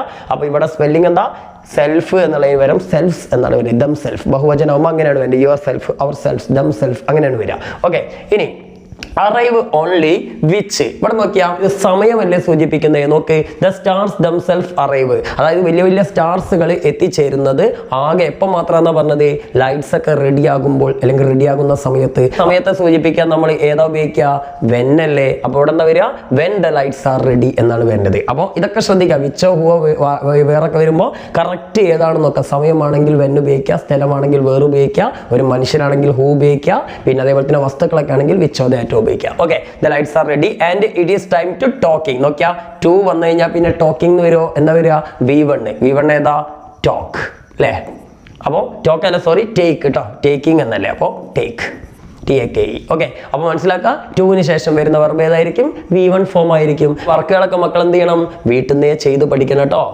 മറക്കരുത്. ഇതൊക്കെ ഒന്നും കൂടി നിങ്ങൾ എന്ത് ചെയ്യുക? വീട്ടിൽ നിന്ന് ചെയ്ത് പഠിക്കുക. ഇനി മൂന്നാമത്തെ നോക്ക്, on the second day out from New York. നമ്മുടെ AJ ക്രോണിന്റെ ചാപ്റ്റർ ആണല്ലേ, ബെസ്റ്റ് ഇൻവെസ്റ്റ്മെന്റ് യുവർ മേഡിലാണ്. അപ്പോൾ on the second day out from New York എന്നുള്ള രണ്ടാമത്തെ ദിവസം വൈൽ മേക്സ്, വൈൽ, ഫോർ എന്നീ വാക്കുകൾ വന്നാൽ ING ഫോം വരണം എന്ന് പറഞ്ഞിട്ടില്ലേ. അപ്പോൾ എന്താ വരും അവിടെ? Making. While making the round of the promenade deck I suddenly become. ഇവിടെ നിങ്ങൾ ശ്രദ്ധിക്കണം എന്താ അറിയോ? ഐ വന്നാൽ ബിക്കം തന്നെ തരാം. V1 തന്നെയാണ് വരിക. കാരണം ഐ നമ്മൾ പ്രസന്റൻസിൽ പ്ലൂറൽ ആയിട്ടാണ് പറയാം. പക്ഷെ അവിടെ നിങ്ങൾ ശ്രദ്ധിക്കണം എന്താ വെച്ചാൽ നമ്മുടെ ഈ ഒരു പാരഗ്രാഫ് ശരിക്കും നോക്കാം. ഈ പാരഗ്രാഫിൽ ഏതെങ്കിലും സെന്റൻസ് പ്രസന്റ് ടെൻസിലോ പാസ്റ്റ് ടെൻസിലോ വന്നിട്ടുണ്ടോ എന്ന് ആദ്യം നോക്കുക. ഓക്കെ, അപ്പൊ ഇങ്ങനെ ഏത് വെർബ് അല്ലെങ്കിൽ വെർബിന്റെ പ്രസന്റ് ടെൻസ് വേണോ പാസ്റ്റ് ടെൻസ് വേണോ എന്ന് കൺഫ്യൂഷൻ ഉണ്ടാവുന്ന സമയത്ത് നിങ്ങൾ ശ്രദ്ധിക്കേണ്ടത് എന്താ വെച്ചാൽ ഈ ഒരു പാരഗ്രാഫിൽ ആദ്യം തന്നെ നിങ്ങൾ എന്ത് ചെയ്യുക വെച്ചാൽ ഏതെങ്കിലും ഒരു വെർബ് ശരിയുത്തരമായിട്ട് തന്നിട്ടുണ്ടോ നോക്കുക. അതായത് നിങ്ങൾക്ക് അണ്ടർലൈൻ ചെയ്യാതെ. ഇവിടെ അണ്ടർലൈൻ ചെയ്ത വാക്കുകൾ ഏതൊക്കെയാ? പാസഞ്ചർ ഉണ്ട്, അതേപോലെ മേക്സ് ഉണ്ട്, ബിക്കം ഉണ്ട്, പിന്നെ വേറെ ഏതാണ്? അറ്റ് ഉണ്ട്. ഇത്രയും വാക്കുകൾ മിസ്റ്റേക്ക് വന്നിട്ടുള്ളൂ. ബാക്കിയുള്ളതിനൊന്നും മിസ്റ്റേക്ക് ഇല്ല എന്നല്ലേ അതിന്റെ അർത്ഥം. അപ്പം മിസ്റ്റേക്ക് ഇല്ലാത്ത വെർബുകൾ ഏതൊക്കെയാ നോക്കുക. ഏതൊക്കെയാ? ഇവിടെ ഒരു വാസ് വന്നിട്ടുണ്ട്, വാസ് വാച്ചിങ്.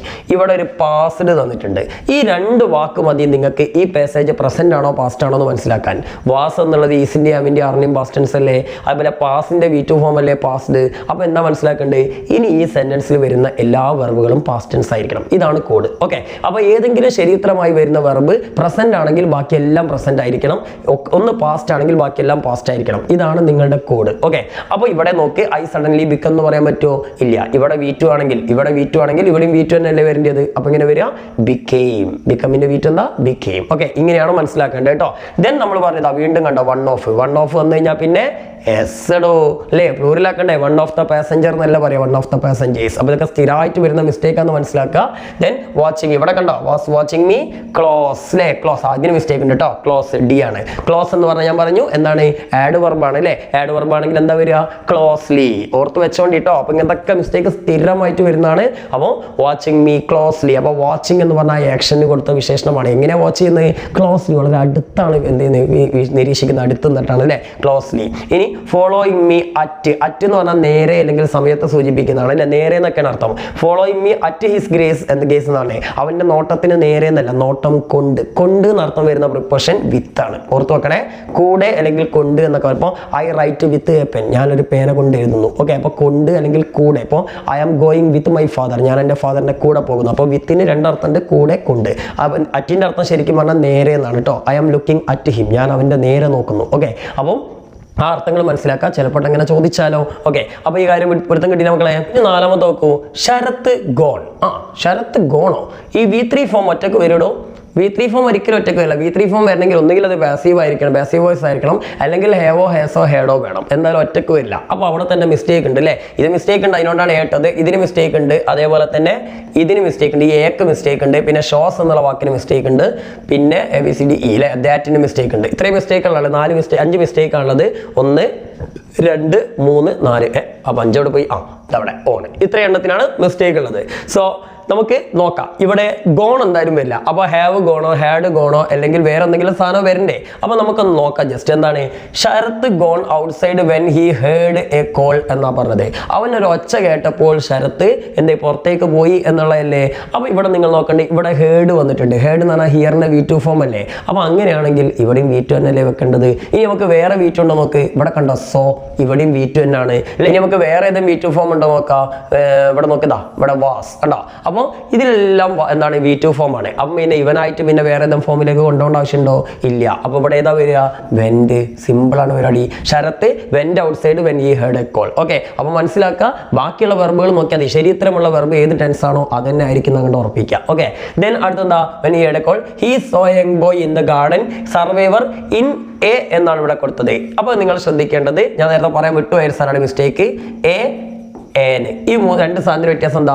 ഒന്ന് വവൽ സൗണ്ടിന് മാത്രമുള്ളതാണ് ഏന്. AEIOU പോലുള്ള സൗണ്ടുകൾക്ക് മാത്രമാണ് ഏന്. ഇപ്പോൾ അപ്റ്റേൺഡ് ആയിരല്ലേ തുടങ്ങുന്നത് അല്ലേ? നിങ്ങൾ മനസ്സിലാക്കേണ്ടത് AEIOU എന്നുള്ള സ്പെല്ലിംഗ് നോക്കിയാൽ ചിലപ്പോൾ നിങ്ങൾക്ക് തെറ്റും. പ്രൊനൗൺസ് ചെയ്യുക. എന്നിട്ട് നമ്മൾ പിന്നെ അതേപോലെ തന്നെ എന്നുള്ള വാക്കുകളൊക്കെ ഉണ്ടല്ലോ, നമ്മൾ സ്വരങ്ങൾ എന്ന് പറഞ്ഞ മലയാളത്തിൽ ആ സൗണ്ടിൽ ആരംഭിക്കുന്ന വേർഡാണെങ്കിൽ നിങ്ങൾ ഏന് ഉപയോഗിക്കണം. ഓക്കെ, അതല്ലാത്ത കാക്കാങ്കാങ്ങയിൽ ഉപയോഗിക്കുന്ന കാക്കാങ്കാങ്ങ ചാച്ചാ നിങ്ങളുടെ സൗണ്ടിലേക്കാണ് വരുന്നതെങ്കിൽ നിങ്ങൾ എ ഉപയോഗിക്കുക. അപ്പോൾ ഇവിടെ നോക്കി അപ്റ്റേൺഡ് എങ്ങനെ എഴുതുക? അപ്പ് ടേൺഡ് എന്നല്ലേ? ആലല്ലേ വരുന്നത്? ആല് വരുന്നതുകൊണ്ട് ഇവിടെ ഉപയോഗിക്കേണ്ടതാ ഏനാണ്. ഇപ്പോൾ ഉദാഹരണത്തിന് ഏൻ ആപ്പിൾ അല്ലേ? ആപ്പിൾ എങ്ങനെ എഴുതുക? ആപ്പിൾ എന്നല്ലേ? അപ്പൊ എയിലല്ലേ വരുന്നത്? എ അല്ലേ? ഇനി അടുത്തതിൽ ഇന്ത്യ അല്ലെങ്കിൽ ഇന്ത്യൻ എന്നുള്ളത് എങ്ങനെ എഴുതുക? ഇന്ത്യൻ എന്നല്ലേ? ഇ അല്ലേ? അപ്പോൾ ആ സ്വരങ്ങൾ എന്നുള്ള ആ ഫസ്റ്റത്തെ സാധനങ്ങളുണ്ടല്ലോ, ഈ സ്വരങ്ങളാണ് ആദ്യത്തെ സൗണ്ട് എങ്കിൽ ഉറപ്പിച്ചോ അതിന് നമ്മൾ ഏനാണ് ഉപയോഗിക്കേണ്ടത്. അല്ല നിങ്ങൾ നഴ്സറി പഠിച്ചമായി AEIOU വെക്കുമ്പോൾ ചിലപ്പോൾ നിങ്ങൾക്ക് ചില വാക്കുകളൊക്കെ തെറ്റിപ്പോട്ടോ. അപ്പോൾ അവിടെ ഏൻ ഉപയോഗിച്ചു അല്ലേ? ഇനി അടുത്തെന്താണ്? അപ്റ്റേൺഡ് ബോട്ട് ഓൺ എന്നാണ് ഇവിടെ വെച്ചത്. ഈ ഓൺ എന്ന് പറഞ്ഞാൽ ഞാൻ പറഞ്ഞു എന്തെങ്കിലും ഒരു സാധനത്തിന് മേലെ തൊട്ടുകൊണ്ട് നിൽക്കുന്നതിനാണ് ഓൺ എന്ന് പറയാം. കൊടുങ്കാറ്റിന്റെ മേലെ തള്ള ബോട്ട് തട്ടിയിട്ടാണ് ഈ ഒരു ബോട്ട് പറഞ്ഞത്. അങ്ങനെയല്ലോ, കൊടുങ്കാറ്റിൽ എന്നല്ലേ അല്ലെങ്കിൽ കൊടുങ്കാറ്റിനുള്ളിൽ എന്നല്ലേ വരുന്നത്? അതിനെന്താ പറയാ? ഇന്നാണ് അല്ലേ? ഇൽ അല്ലെങ്കിൽ ഉള്ളിൽ എന്നുള്ള എന്താ പറയാ? ഇന്നാണ്. അപ്പൊ അവിടെ ഇന്നാണ് വന്നതെന്ന് മനസ്സിലാക്കുക. ഇനി അടുത്ത് കിരൺ ഷോസ് എന്നാ പറഞ്ഞത്. കിരൺ ഷോസ് എന്നുള്ളത് ഗ്രാമാറ്റിക്കലി ഒക്കെ ഓക്കെ ആണ് അല്ലേ? കിരൺ സിംഗുലർ ആയതുകൊണ്ട് എസ് ഫോം ഒക്കെ ഉപയോഗിച്ചു. പക്ഷെ ഇവിടെ നമുക്കറിയാം ബാക്കിയുള്ളതൊക്കെ V2 ഫോം ആണ്. ഇവിടെ എന്താണ്? ഇവിടെ കണ്ട സോ വന്നു, ഇവിടെ വാസ് വന്നു അല്ലെ? ഇങ്ങനെ കുറെ V2 ഫോം വന്നിട്ടുണ്ട്. അപ്പം പിന്നെ ഇവിടെ ആയിട്ട് എസ് ഫോം വരുമോ? ഇല്ല. അവിടെ ഇപ്പം എന്താ വരിക? ഷോഡ്. മനസ്സിലായില്ലേ? ഇത് ഓർത്താൽ മതി. ദെൻ അടുത്തെന്താ? By giving him by dry clothes and change milk to drink his name was Neelakantha that. കണ്ടോ ഇവിടെ നോക്കിയാ, നീലകണ്ഠ എന്ന് വെണ്ടക്കക്ഷരത്തിൽ ഒരു മനുഷ്യന്റെ പേരുണ്ട്. അപ്പൊ പിന്നെ ദാറ്റും വിച്ചൊക്കെ വരുമോ? എന്താ വരിക? ഹോ. മനസ്സിലായില്ലേ? മനുഷ്യനാണെങ്കിൽ ഹോ അല്ലേ? അപ്പൊ സംഭവമൊക്കെ ക്ലിയർ ആവുന്നില്ലേ മക്കളെ? ഇപ്പൊ നിങ്ങൾക്ക് ഏകദേശം ഒരു ഐഡിയ കിട്ടുണ്ടാവും അല്ലേ? നിങ്ങൾ എന്താ ചെയ്യേണ്ട അറിയോ? നിങ്ങൾ വീട്ടിൽ നിന്ന് മറ്റേ ഈ അക്കാക്കൊല്ല പരീക്ഷയുടെ അരക്കൊല്ല പരീക്ഷയുടെ ക്വസ്റ്റ്യൻ പേപ്പർ ഉണ്ടാവില്ലേ, അതൊക്കെ ചെയ്തിട്ട് അതിലുള്ള എഡിറ്റിംഗ് ഒക്കെ ഒന്ന് ചെയ്ത് നോക്കണ്ടി. അപ്പൊ നിങ്ങൾക്ക് കുറച്ചുകൂടി പെട്ടെന്ന് ഈസി ആവും. ഓക്കെ, ഇനി നമുക്ക് 5ാമത്തെ കൂടി ചെയ്യാം. 6ാമത്തേന്റെ ഉത്തരം നിങ്ങൾ സ്വന്തമായിട്ട് കണ്ടെത്തുക കേട്ടോ. ഓക്കെ, 5ാമത്തെ എന്താ? Ali losses the bag. ഈ ലോസസിന് മിസ്റ്റേക്ക് ഉണ്ട്. അതേപോലെ തന്നെ ഇവിടെ നമുക്ക് നോക്കാം വേറെ എന്നാ മിസ്റ്റേക്ക്? ക്യാപ്റ്റൻ ഒരു മിസ്റ്റേക്ക് ഉണ്ട്, ഹാസ് ക്യാപ്റ്റൻ കേട്ടോ, അതിനൊരു മിസ്റ്റേക്ക് ഉണ്ട്. പിന്നെ അതേപോലെ തന്നെ ഫൗണ്ട് എന്നുള്ളതിനൊരു മിസ്റ്റേക്ക് ഉണ്ട്, ഡിഡിൻ ഫൗണ്ട് എന്നുള്ളതിന് മിസ്റ്റേക്ക് ഉണ്ട്. പിന്നെ വാസ് എന്നുള്ളതിന് മിസ്റ്റേക്ക് ഉണ്ട്, പുഡ്സ് എന്നുള്ളതിന് മിസ്റ്റേക്ക് ഉണ്ട്. ഓക്കെ, അപ്പൊ നമുക്ക് ഈ മിസ്റ്റേക്കുകൾ എന്തൊക്കെ നോക്കാം. അലി ലോസസ് നിലനിന്നത്. അലി ലോസസ് എന്നുള്ള ഗ്രാമാറ്റിക്കലി കുഴപ്പമൊന്നുമില്ല, കാരണം അലി സിംഗുലർ ആണ്. അപ്പൊ എസ് ഫോം തന്നെ ഉപയോഗിക്കുന്നത്. അലി ലോസസ് തന്നെയാണ് പറയേണ്ടത്. പക്ഷേ ഇത് പ്രസന്റ് ആണ്. ഇത് പ്രസന്റ് ആണോ പാസ്റ്റ് ആണോ നമുക്ക് ഉറപ്പിക്കേണ്ടേ? അപ്പൊ നമുക്ക് ബാക്കിയുള്ള വെർബുകളിലേക്കൊക്കെ നോക്കാം. വേറെ എവിടെയെങ്കിലും എന്തുണ്ടോന്ന് V2 ഫോം ഉണ്ടോ നോക്കിയാ, പാസ്റ്റ് ടെൻസ് ഉണ്ടോന്ന്. ഇവിടെ നോക്കിയാൽ ഹാഡ് പാസ്റ്റ് ടെൻസ് അല്ലേ? പിന്നെ നോക്കി ഇനി വേറെ എന്താ നോക്ക്? ഹി സെർച്ച്ഡ് പാസ്റ്റ് ടെൻസ് അല്ലേ? ഇനി കൂടുതൽ നോക്കേണ്ട ആവശ്യമൊന്നുമില്ല അല്ലേ? ബാക്കി എവിടെ നോക്കി കഴിഞ്ഞാലൊക്കെ പാസ്റ്റ് ടെൻസ് ആയിരിക്കും നമ്മൾ അങ്ങോട്ട് ഉറപ്പിക്കുക. അപ്പൊ അങ്ങനെയാണ് അവിടെ ലോസസ് വരുമോ? ഇല്ല. ലോസിന്റെ V2 ഏതാ? Lost. Ali lost the bag in which he had kept the sisters shoes in vegetable shop. പച്ചക്കറി കടയിൽ വെച്ചിട്ട് അവന്റെ സിസ്റ്ററുടെ ഷൂ നഷ്ടപ്പെട്ടു എന്നാ പറഞ്ഞത്. ഞാൻ എന്താ? He searched the place. അവൻ എല്ലായിടത്തും അത് തെരഞ്ഞു. വേർ അവിടെ കണ്ട സ്ഥലമായതുകൊണ്ട് വേർ ഉപയോഗിച്ചത് അത് നിങ്ങൾക്ക് മിസ്റ്റേക്ക് ഒന്നല്ല, കറക്റ്റ് ആണ്. He has. ഇവിടെ ഹാസ് വരും മക്കളെ? ഇല്ല. പാസ്റ്റ് ടെൻസ് ആയതുകൊണ്ട് ഹാസിന് വരെ എന്താ വരിക? ഹാഡ് അല്ലേ? ഇവിടെ തന്നെ ഓർത്താൽ മതി. ഇവിടെ നമ്മൾ ഹാഡ് കണ്ടിരുന്നല്ലോ അല്ലേ? അവിടെ കണ്ടില്ല ഹാഡ്. അപ്പോൾ അതേപോലെ തന്നെ ഹാഡ് എന്നല്ല ഇവിടെയും വരിക. അതൊക്കെ മനസ്സിലാക്കിയാൽ മതി. Then he put his hand in the gap between the boxes but he didn't. Did, do, does, did ഇതൊക്കെ വന്നു കഴിഞ്ഞാൽ വെർബിന്റെ ഏത് ഫോം വരുന്നെന്നാ പഠിച്ചത്? V1 അല്ലേ? അപ്പം പിന്നെ ഫൗണ്ട് എന്ന് വരുമോ? ഇല്ല. ഫൗണ്ടിന്റെ V1 ഏതാ? ഫൈൻഡ് ആണ്. അപ്പോൾ അടുത്ത മിസ്റ്റേക്ക് ഏതാ? ഫൈൻഡ്. ഡിഡിന്റ് ഫൈൻഡ് എന്ന് വരില്ല, ഡിഡിന്റ് ഫൗണ്ട് എന്ന് പറയില്ല. ഓക്കെ, ഇനി അടുത്തെന്താ? Then he puts. ഹി വന്നാൽ എസ് ഫോം ഒക്കെ വരാം, അതൊക്കെ കുഴപ്പമില്ല. പക്ഷെ കുഴപ്പം എന്താ? ഇവിടെ V2 ഫോം വേണം. പുട്ടിന്റെ V2 പുട്ടനാണല്ലേ, പുട്ടെങ്ങനെ ചുറ്റാലും പുട്ടനാണല്ലോ അല്ലേ. അപ്പം he put put put put എന്നാ പറയാം. എന്തായാലും പുട്ട്സ് വരില്ല അല്ലേ, V2 ഫോം ആക്കണം. ദെൻ അടുത്തെന്താ? The vegetables was. അത് ശരിയാണോ? വെജിറ്റബിൾസ് എന്ന് പറഞ്ഞാൽ കുറേ എണ്ണല്ലേ? കുറേ എണ്ണം ഉണ്ടെങ്കിൽ വാസാണോ ഉപയോഗിക്കുക? അല്ല, ഏതോ ഉപയോഗിക്കുക? വേർ. അവിടെ കൊണ്ടുപോയിട്ട് ആറ് എഴുതരുത്, പ്രസന്റ് അല്ല പാസ്റ്റ് ആണ്. ഓക്കെ, അപ്പം മിസ്റ്റേക്കുകൾ മനസ്സിലായില്ലേ? ഇനി മക്കൾ ഈ ആറാമത്തെ ആൻസർ ഒന്ന് സ്വന്തമായിട്ട് കണ്ടെത്തിയിട്ട് നമ്മുടെ കമന്റ് ബോക്സിൽ ടൈപ്പ് ചെയ്യുക. ശരി ഉത്തരം അയക്കുന്ന ആളത് ഏതെങ്കിലും ഒരു തന്നെ ഞാൻ എന്ത് ചെയ്യും, ആദ്യം കാണുന്നത് ഞാൻ പിൻ ചെയ്ത് വെക്കാം കേട്ടോ. ഓക്കെ, അപ്പോൾ ഇതിൽ മിസ്റ്റേക്കുകൾ പറഞ്ഞുതരാം. വാസിന് മിസ്റ്റേക്ക് ഉണ്ട്, അതേപോലെ പ്ലേയിങ് എന്നുള്ളതിന് മിസ്റ്റേക്ക് ഉണ്ട്, പിന്നെ ഇവിടെ പോയി വിച്ചിന് മിസ്റ്റേക്ക് ഉണ്ട്, പിന്നെ ഇതാ ഹാസ് കം എന്നുള്ളതിനും മിസ്റ്റേക്ക് ഉണ്ട്. ഇത്രയും മിസ്റ്റേക്കുകളുള്ളത്. അപ്പോൾ ഈ 4 മിസ്റ്റേക്ക് കറക്റ്റ് ചെയ്തിട്ടൊന്ന് കമൻറ്റ് ചെയ്യുക. ഓക്കെ, അപ്പോൾ എഡിറ്റിംഗ് ഇപ്പോൾ ഏകദേശമൊക്കെ നിങ്ങൾക്ക് മനസ്സിലായിട്ടുണ്ടാവും തന്നെയാണ് ഞാൻ പ്രതീക്ഷിക്കുന്നത്. അപ്പം മനസ്സിലായിട്ടുണ്ടെങ്കിൽ അതെന്തായാലും കമൻറ്റ് ചെയ്യുക. കാരണം ഞാൻ പറഞ്ഞു ഒരുപാട് ഗ്രാമറുകളുള്ള സാധനമാണ്, അതൊന്നായിട്ടൊന്ന് എടുത്തതാണ്. നിങ്ങൾക്ക് എത്രത്തോളം മനസ്സിലായിട്ടുണ്ടെന്ന് എനിക്കറിയില്ല. എന്തായാലും എല്ലാവർക്കും ഓൾ ദ ബെസ്റ്റ്.